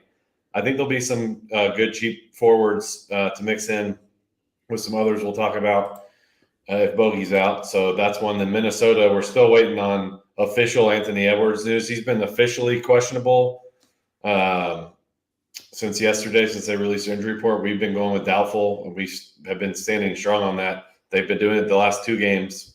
He's been officially questionable, and we've been keeping him out. So we'll see. And then I think that's basically it. So those basically the Toronto and the Atlanta ones are the main ones and Harden are the ones I'm really looking at. So that's my zoom out. Okay, very good. Well, with the zoom out, let's go ahead and zoom right back in. Talk a little FanDuel cash. By the way, did you know the show is sponsored by FanDuel? Sign up for the FanDuel Sportsbook if you're in a legal sports betting state. Take advantage of their awesome bonus offer. New customers get the no-sweat first bet up to $1,000. Terms and conditions apply. Offer not available in Massachusetts because in that state, if you're in Massachusetts, you get bet $5, get $200 in bonus bets. So you got good things going on over on FanDuel, no matter where you live. Means, let's talk. All right. Point guard. Dame, don't need to say anything else that you haven't heard today as to why. He is probably the best play on the slate, so you're playing him. Only point guard eligible, which matters because there's some other good only point guard eligible plays. My favorite build has me going cheap at the other point guard slot with Monty Morris, with Kuzma out, Beal out. I think he is. I think he's the cheap play here at point guard and narrative street for all you narrative truthers out there. So that's my preferred build. You have Trae Young here as well, only point guard eligible, though. Monty Morris, only point guard eligible. Trae's priced up on FanDuel a little bit, like him more on DK where I have him tagged. We'll talk about that in a second. A whole bunch of other guys I can talk about here, like some mid-tier options. I like Van Vliet. He's upper mid-tier. I like Van Vliet if some of those Raptors are out. I like Jamal Murray as the last piece at 7-7. But, there's a whole bunch of games in that. I'm going to try to narrow things down as much as possible. So it's Dame and Monty Morris here. One guy I didn't mention at point guard, strictly because he has shooting guard eligibility too, which matters, is Luka. First game back in 4 or 5 missed games, but no Kyrie, no THJ. We thought he was going to play. I think that was Monday. We thought he was going to play Monday because they said he practiced Thursday. He had a full practice in last Thursday, and then they played Friday. So we assumed he was going to play Monday. So I gotta imagine they're being uber cautious here, and he's probably going to get close to full minutes. I wouldn't think upper 30s is something I would guess is going to happen, but mid 30s, sure. And decent matchup against Golden State, and those guys, and Kyrie's out, and THJ's out. So I think you can play him tonight. He's only 11-6. I think he's a good play on FanDuel, not so much on DK. And then after him, it's Reddish. I have him tagged. He's shooting guard, small forward, so you can kind of pick and choose. A lot of my favorite cheap options are the shooting guard, small forward, power forward range. So I think you can get something else at small forward. So maybe just go Doncic, Reddish here. If you're not doing that, one of those guys, you're probably playing Desmond Bane is where I've been landing. So that's that. And Bane has small forward eligibility, which we'll go to now. Reddish has small forward eligibility. You have Matisse Thybulle at 4.5, another Trailblazer. He's only small forward, so you can use him there. Then you have Denny Avdia at 5.2 in that first game of the night, the Denver-Washington game. No Kuzma, no Beal. Really like him at 5.2. That is a handful of cheapies there. So Denny, Reddish, Thybulle. You can also just put in Hunter, and he's going to look DeAndre Hunter. He's going to look a little better. Bogey's out. I probably would prefer the other guys I mentioned, but that's an option as well if you want to leave yourself some flexibility. That would be a reason to bypass. Oh, Ja Morant will play the low 20s minutes. All right, next him out of your pool. Yeah, off the bench. Yeah, low 20s. Okay, he was maybe someone I want to talk about on DK, but definitely not now. So we don't even need to harp on that anymore. All right, those are the cheap guys, expensive guys. Lauri Markkanen, 8.8. I already mentioned Bane at 7.8. Probably not a Giannis slate for me. He might not play the second half. This game might be spot in. Like, that is literally on the table. They could be up 40 points at halftime, and he would not play. Like, that is not. I don't think that's hyperbole. That is literally in the range of outcomes tonight. This is like one of the biggest spreads we've ever seen. I'm not joking. He might not play the second half. But that's the NBA. Anything can happen. Sure. So I would much rather pay up for Dame and Luka than I would for Giannis. So that is my small forward thoughts. My power forward thoughts are Zinger, 9K, no Beal, no Kuzma. Mentioned, that's what, 3 or 4 Wizards, I think. Denny's there. Xavier Tillman's there at 5.3. Watford at 5.7. He's probably going to start at the 4 with no Grant. So, Markkanen's there too. So, I think you're probably doing Zinger. Another guy I'd rather spend up for than Giannis is Zinger. So I think you're probably doing Zinger and a cheapie here. Is my preferred build. Center, you can go Zinger here. You can go Tillman here. Capella is a pretty decent option at 6.5. I also don't hate, despite the heavy price tag, Jakob Poeltl at 7.4. Like, if Precious is out, if Scotty Barnes is out, he's going to have, they have, I think, 3 of their top 7 are questionable. So, the more of those guys get ruled out, the better all those other guys are going to look, because Nurse likes to keep it tight if he can. So, I don't hate Jakob Poeltl at 7.4. Who's what we get? Harden out. I was hoping that one waited a little bit. Yeah. Let me just peek real quick while I'm finishing up FanDuel, just to see what the FanDuel values are on those guys. Embiid's going to look pretty good. I mean, he's 12-1 though. I don't think that's a cash play on this slate, but there's got to be a guard though that's getting Harden usage that's going to pop. Yeah, it's Maxi's 7K though. That's the issue. He's gonna project pretty decently. I would not be jamming him in, but let's see what Melton's price tag is. He's another one. He's 5.4 on DK. On FanDuel, he is 5.9. So these guys aren't uber appealing. So yeah, there's no one I'm jamming in here. Maxi's probably the closest. And let me look at real quick which one I'm yapping on about it. Tobias is 5.7 and he is 6.1 on FanDuel. So not a ton that's going to open up here, believe it or not, just because prices are up a little bit. So I think that's all I got. Okay, very good. So let's talk about how we're attacking this tournament-wise. We got a ton of games, ton of spend-ups, not a ton of super cheap chalk, but let's just go ahead and dive right into it. Yeah, that Harden news was something I was really hoping held off till after lock, because I want to attack Tyrese Maxey and Joel Embiid pretty hard in tournaments. Mm-hmm. Not the best game environment. Chicago's been solid defensively, but should be a competitive game, especially Philly being the better team and now being without Harden. I think it's played close. We saw it go to double overtime last game. Went way under the total last game too, but it's just a competitive game, and they're not afraid to run Maxey and Embiid out there for 40 minutes, I don't think. So highly interested in those two now. McDaniels is also out for whatever that's worth. So we'll have to see what the projections come through, but Philly is pretty shorthanded. The other situation I'm really monitoring is Toronto. 3 guys questionable. If Scotty Barnes sits, I'm playing a ton of Siakam and Van Vliet. If all 3 of them are out, they'll be 2 of my highest owned players on the slate. Over 240-minute sample, I believe it was. Siakam has a 35% usage without the 3 that are questionable, Barnes, Trent, and Achua. And Fred Van Vliet has seen 30% usage. So this matchup against Indiana with 2 guys who play a ton of minutes and should have a ton of usage, I'm extremely interested in Toronto. So hoping the news breaks my way on that one. Hopefully we get that right after lock, or right before lock, so that people just don't have enough time to adjust. Because I'm building with all those guys right now as if at least Scotty Barnes is out. So I have like 30% Siakam, 30% Van Vliet, 20% Jakob Poeltl, like just going heavy on Toronto right now before we have the news.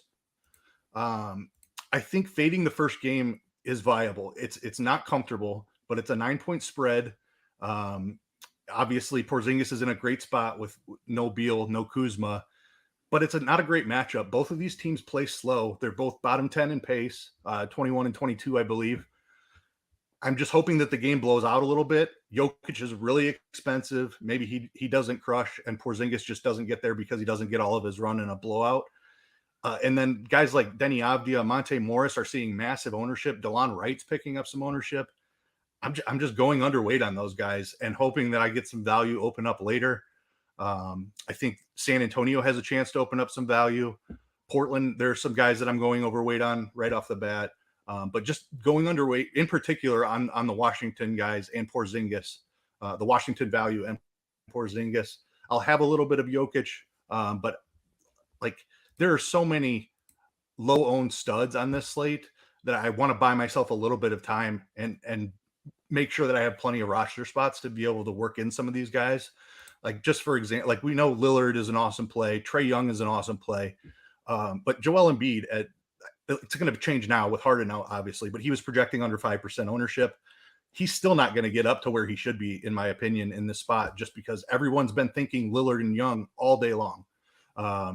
Jokic is another one of those, just because of the timing of the game, not a guy I'm taking a heavy stance on. Luka, in my opinion, is not going to be high enough owned. Anthony Davis is not going to be high enough owned. Devin Booker, Steph Curry, like all these guys have massive upside. I'm going to go overweight on them, way underweight on Porzingis, who's in the first game of the night and catching more ownership than any of those guys. So are you also going to be a little bit underweight on Dame? Because, I mean, if you're going to be overweight on all these other stars?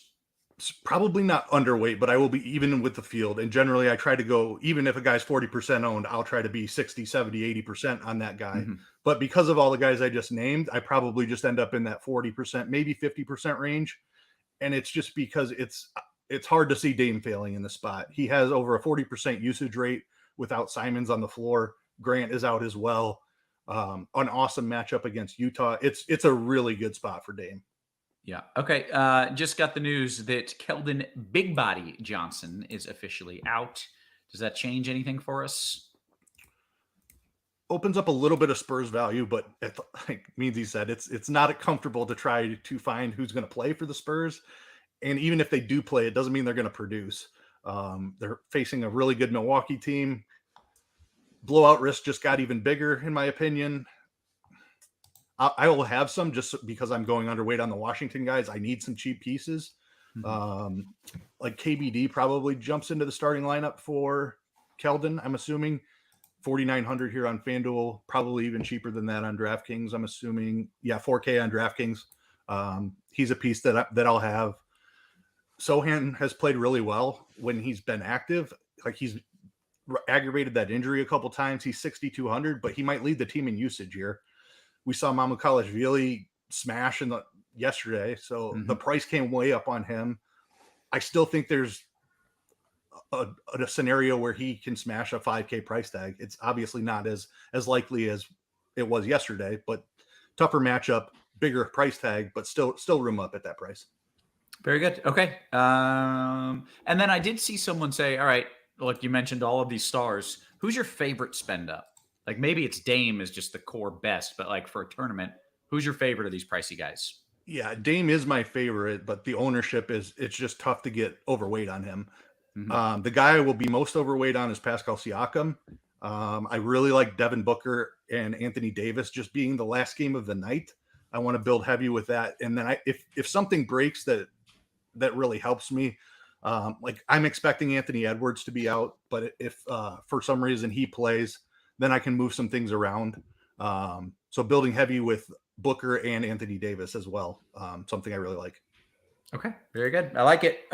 Means let's flip things over. Let's talk a little bit DK, where I'm feeling pretty good about my build here. So let's walk through what we're supposed to do.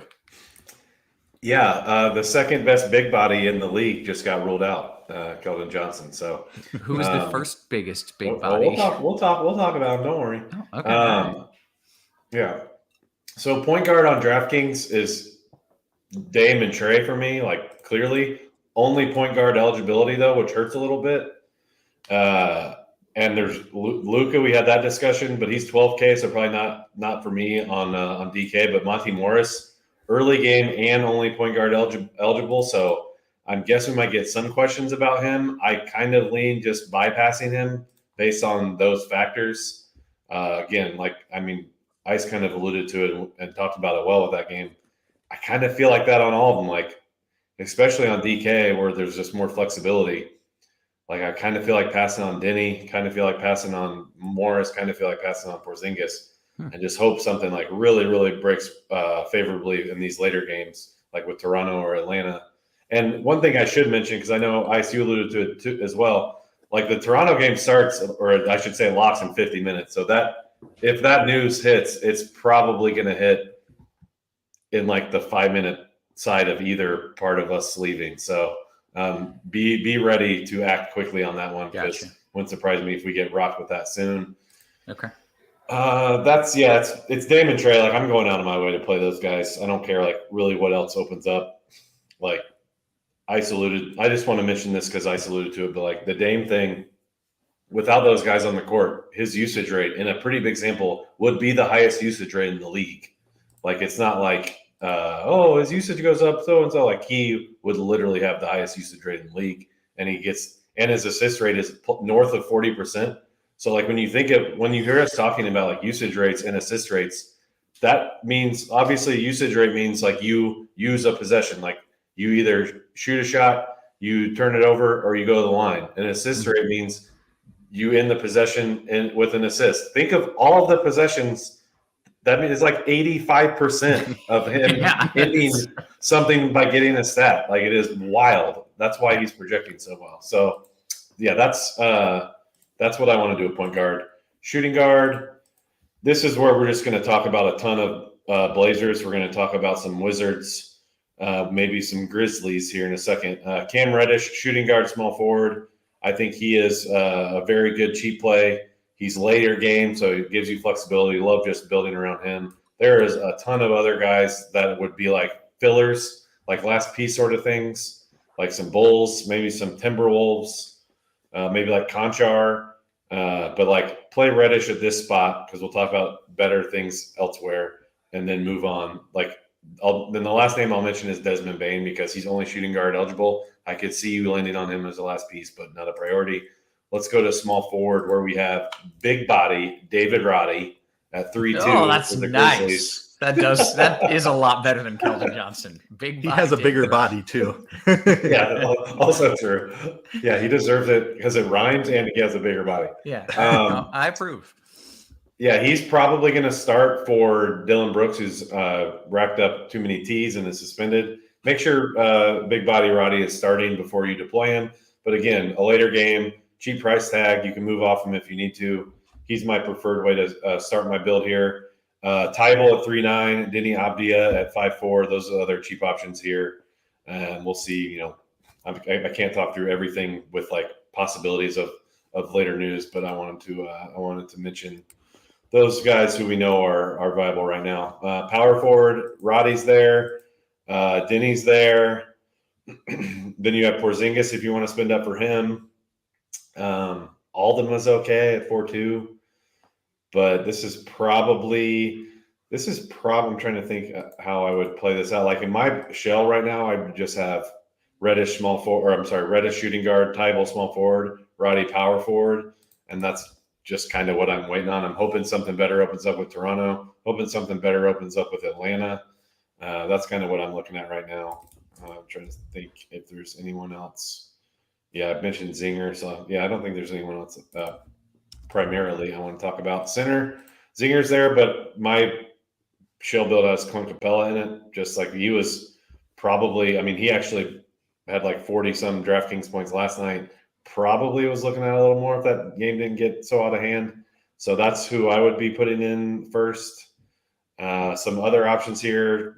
Biombo for the cheap, but I would rather play the cheap forwards just because I know the minutes will be there. Like Watford at 5'3", maybe. Pirtle at 6'9", I mentioned him. I think his projection has a chance to go up pretty substantially, so I'm going to be on the lookout there. But yeah, I didn't mention many names for 10 games. Part of that is because I like who I liked, and then the other part of that is I'm kind of just waiting for shit to go down. So that's it. Yeah. Okay, very good. Ice, how do you beat this build that Means has of 2 great spend ups at guard and 2 great values at forward? Are you doing that, or are you just hoping the news breaks your way and that's how you're planning on beating it? Yeah, I mean, I do think I'll have an advantage because I have more roster spots available just by fading that first game mostly. And I will have builds that are paying up for Lillard and Trae Young, but I will also have builds where I'm paying up for Devin Booker and Anthony Davis, or Pascal Siakam. I don't really love the indie side, so I'm not trying to run that back, but like Julius Randle, Joel Embiid, like all these guys are just way too low owned because everybody's paying up for Dame. So yeah, I mean, just make sure you're getting exposure to some of these studs. Like you can still play plenty of Lillard, but rather than going like 60% on Lillard, I'm probably going to be 40 or 50% and then go overweight on the other studs. Same with Trae Young, like probably just playing right at the field because there are so many options that can just absolutely smash. Another thing I wanted to talk about that I did not over on FanDuel is the Memphis situation. Especially with it being announced that John Morant's going to play low 20s minutes, I think a lot of people are going to be afraid to play Memphis. It's still an awesome matchup against Houston. Desmond Bane actually not benefits, but he does not take that big of a hit from John Morant being on the floor. If anything, Ja gets him better shots. Ja attacks the paint and kicks it out to an awesome 3-point shooter in Desmond Bane. Yeah. Guess what? Houston has allowed the most 3-pointers in the entire league this season. This is a great spot for Desmond Bane just because of the matchup. Ja can get him better open looks. So I absolutely love Desmond Bane for those same reasons. I love Luke Kennard. He's really cheap. One of my favorite pivots off of Monty Morris. He's 3,800. He was cheap on FanDuel, 4,200 on FanDuel, I believe. Xavier Tillman is still a little bit underpriced in my opinion. Another guy that might benefit from Ja just attacking the paint and opening up. Like the help defense collapses on Ja. Xavier Tillman is wide open for easy buckets. Great rebounding matchup here against Houston. So I just wanted to touch on Memphis. I love a lot of these Memphis pieces, and do not be afraid to play them, even with John Morant coming back. Only going to see low 20s minutes from Morant, and they're still in a really great spot. Very good. All right. You want to keep rolling? You got more? Yeah, I mean, I could just do a couple of position by position stuff. Yeah, sure. Run through it. Means, did you have something you wanted to say real quick before we do? Just real quick, I'll let Ice get his bearings on the positions. I was just looking at our refresh of our Philly projections. And on DK, like we got a pretty hefty one on Tyrese Maxey. He's 6,900 on DK, and we have a 40-point projection for him. So he's right now is one of the better values. Wow. Yeah. I think maybe that's a little – I don't know if they edited a little off the what if, or maybe that's a little more rates going his way with McDaniels out as well. But the one thing I want to mention is he's shooting guard eligible, which like really, really helps on DK. So yeah, I didn't mention his name when I went through. Now that I see where he's projected amongst everyone else, now that I forgot about the shooting guard eligibility, give him a little bump on DK too. Okay, good to know. Ice, why don't you run through a few of these position by positions for DK, and then we'll get to your QQs. By the way, if you're watching this and you're like, holy crap, these guys are smart. What amazing free content. You're right. All we ask is that you hit that thumbs up over on YouTube. So do us a favor. Hit the button. It'd be great. All right, Ice, what do you like? Yeah, point guard position loaded as always. Going to be having plenty of Lillard and Trae Young. Luka is in a great spot. Fred VanVleet, one of my favorite guys to get to. Probably not getting to Jamal Murray just because first game of the night. Don't mind him if you have conviction on that game. I just don't like that game environment as much. D'Angelo Russell, 7,500, and Chris Paul, 7,600. Really like both of those guys as well.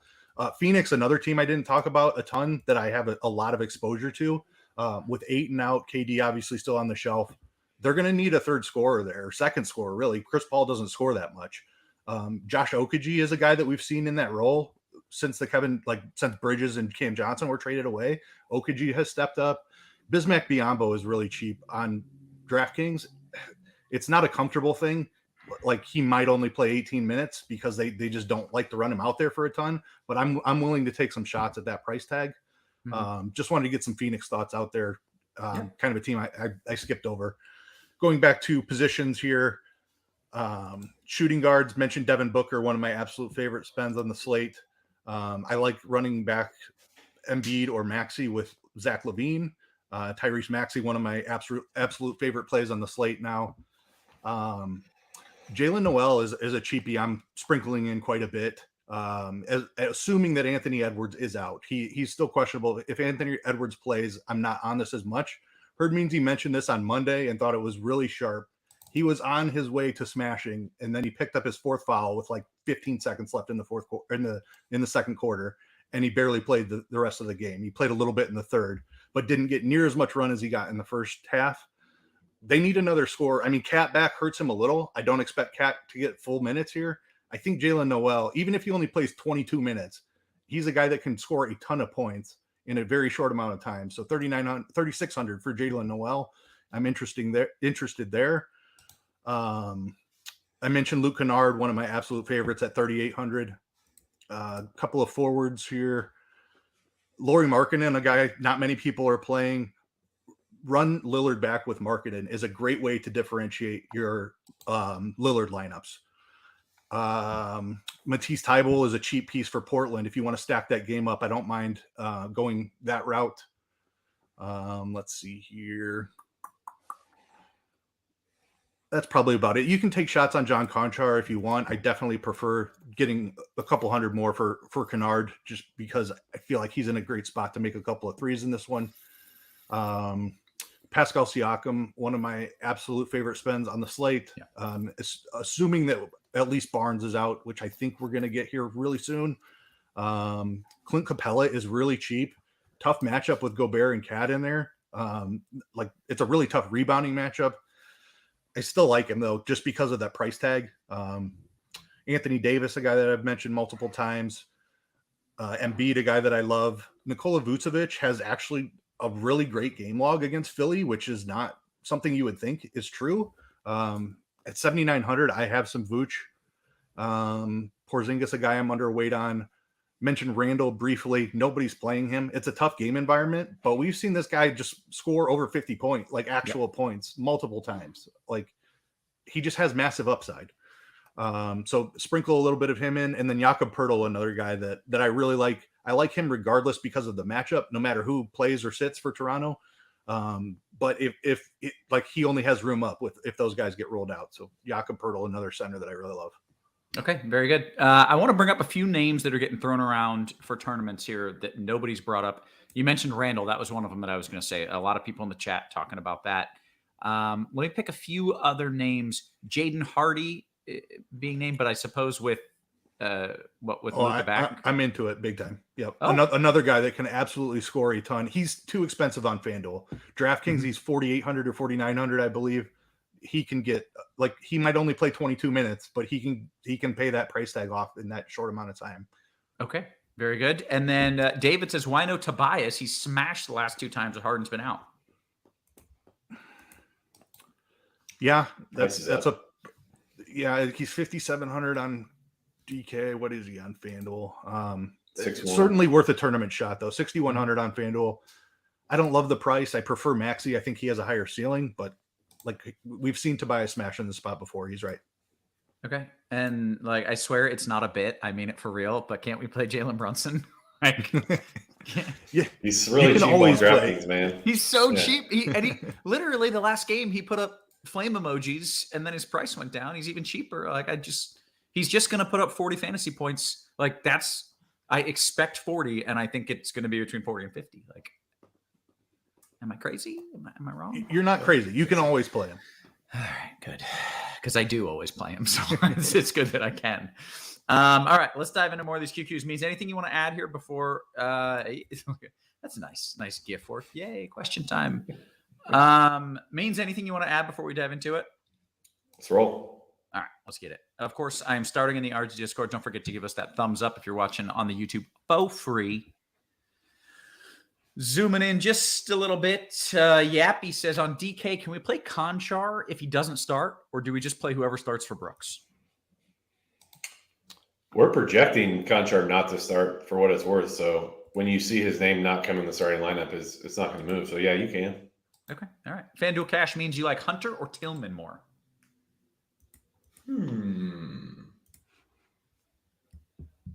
I would play Hunter because I think Bogey sits. Like, I don't think you get listed with injury management if you're going to play. Yeah, that'd be weird. You know, like they're already like saying, "Oh, this is a back-to-back. We're not playing you." So Yeah. that's my thought. Another situation that I did not talk about that I'm attacking heavily. Like if Bogey sits, AJ Griffin we're projecting to start if Bogey's out. DeAndre Hunter gets a nice boost. Like there's so many of these situations. That's why I'm just trying to at least fade this first game and save my roster spots. God, I swear when I hear you talk, I just think to myself, I'm never going to win a tournament going against because you're going to get hammered and go to bed. Yeah. Well, yeah. I'm not going to put in that effort. I don't have the insight that you have. It's just, I'm not going to win. But I'm glad that you may. That makes me happy. Hopefully our viewers will. That's what counts. DK Cash. These are two of my favorite tournament plays, but this is a DK Cash question means Zinger or Markkanen. Are you trying to hold off on those guys for more flexibility? Or I guess I would hang off and not play Zinger. I mean, I uncomfortable, like I said, but I would prioritize the flexibility. Yeah, very good.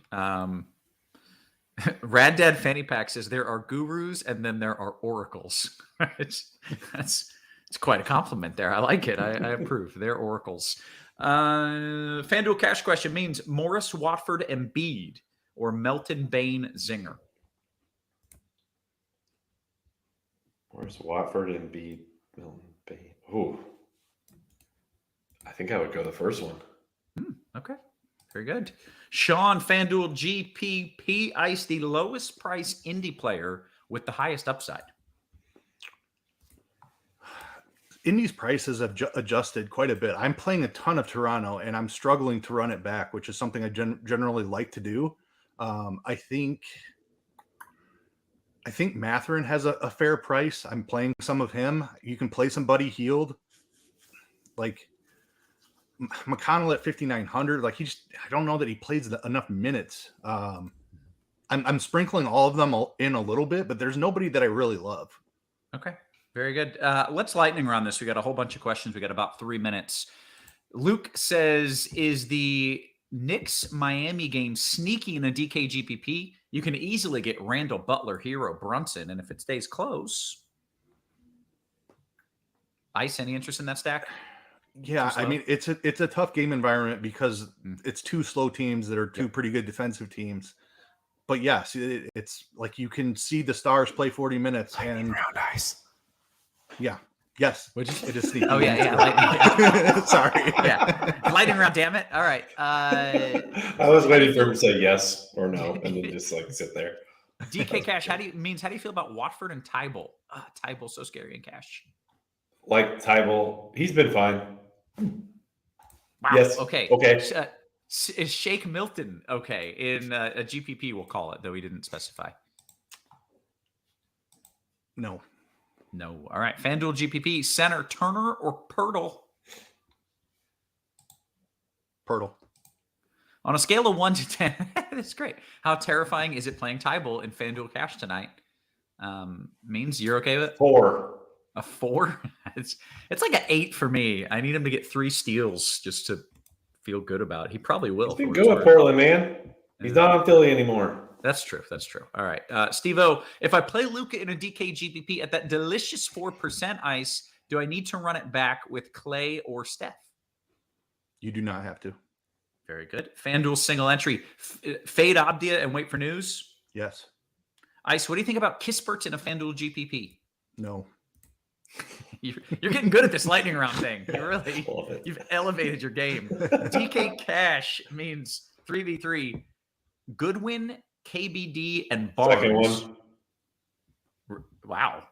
Can I read it? Reddish, Tybal, Watford. Definitely second one. Okay. All right. That's some commitment there. All right. Jumping on over to the YouTube. Taylor says, is Tyus Jones sneaky? He's the one guy that I have a little hesitation with on Memphis, just because like he directly correlates with John Morant. I think that's too cute. I'm fine playing the bigs. I'm fine playing Bane for the reasons I listed, but Tyus is one I don't feel comfortable with. Okay, very good. Tommy Tran says Morris or Hardy on DK. Means I'm going to give that to you, but I'll assume it's a tournament just for fun.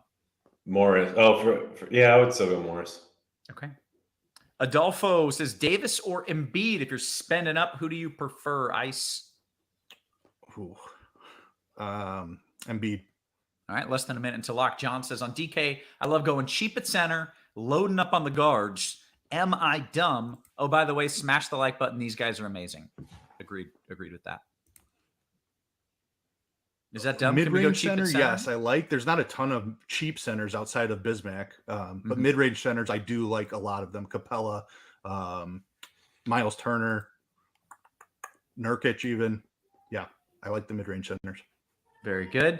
DK cash question means I'm getting Embiid. If I lock Trey and Lillard, I get a Kongwu. Is that okay? I probably wouldn't do that personally, but yeah. But wait, he's getting Embiid, Trey, and Lillard? I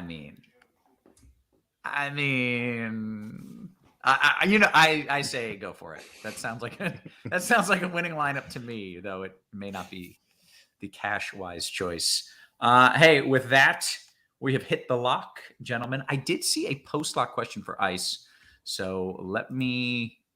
And this is a good question as well. John says, "Are we fading the 7:30 games?"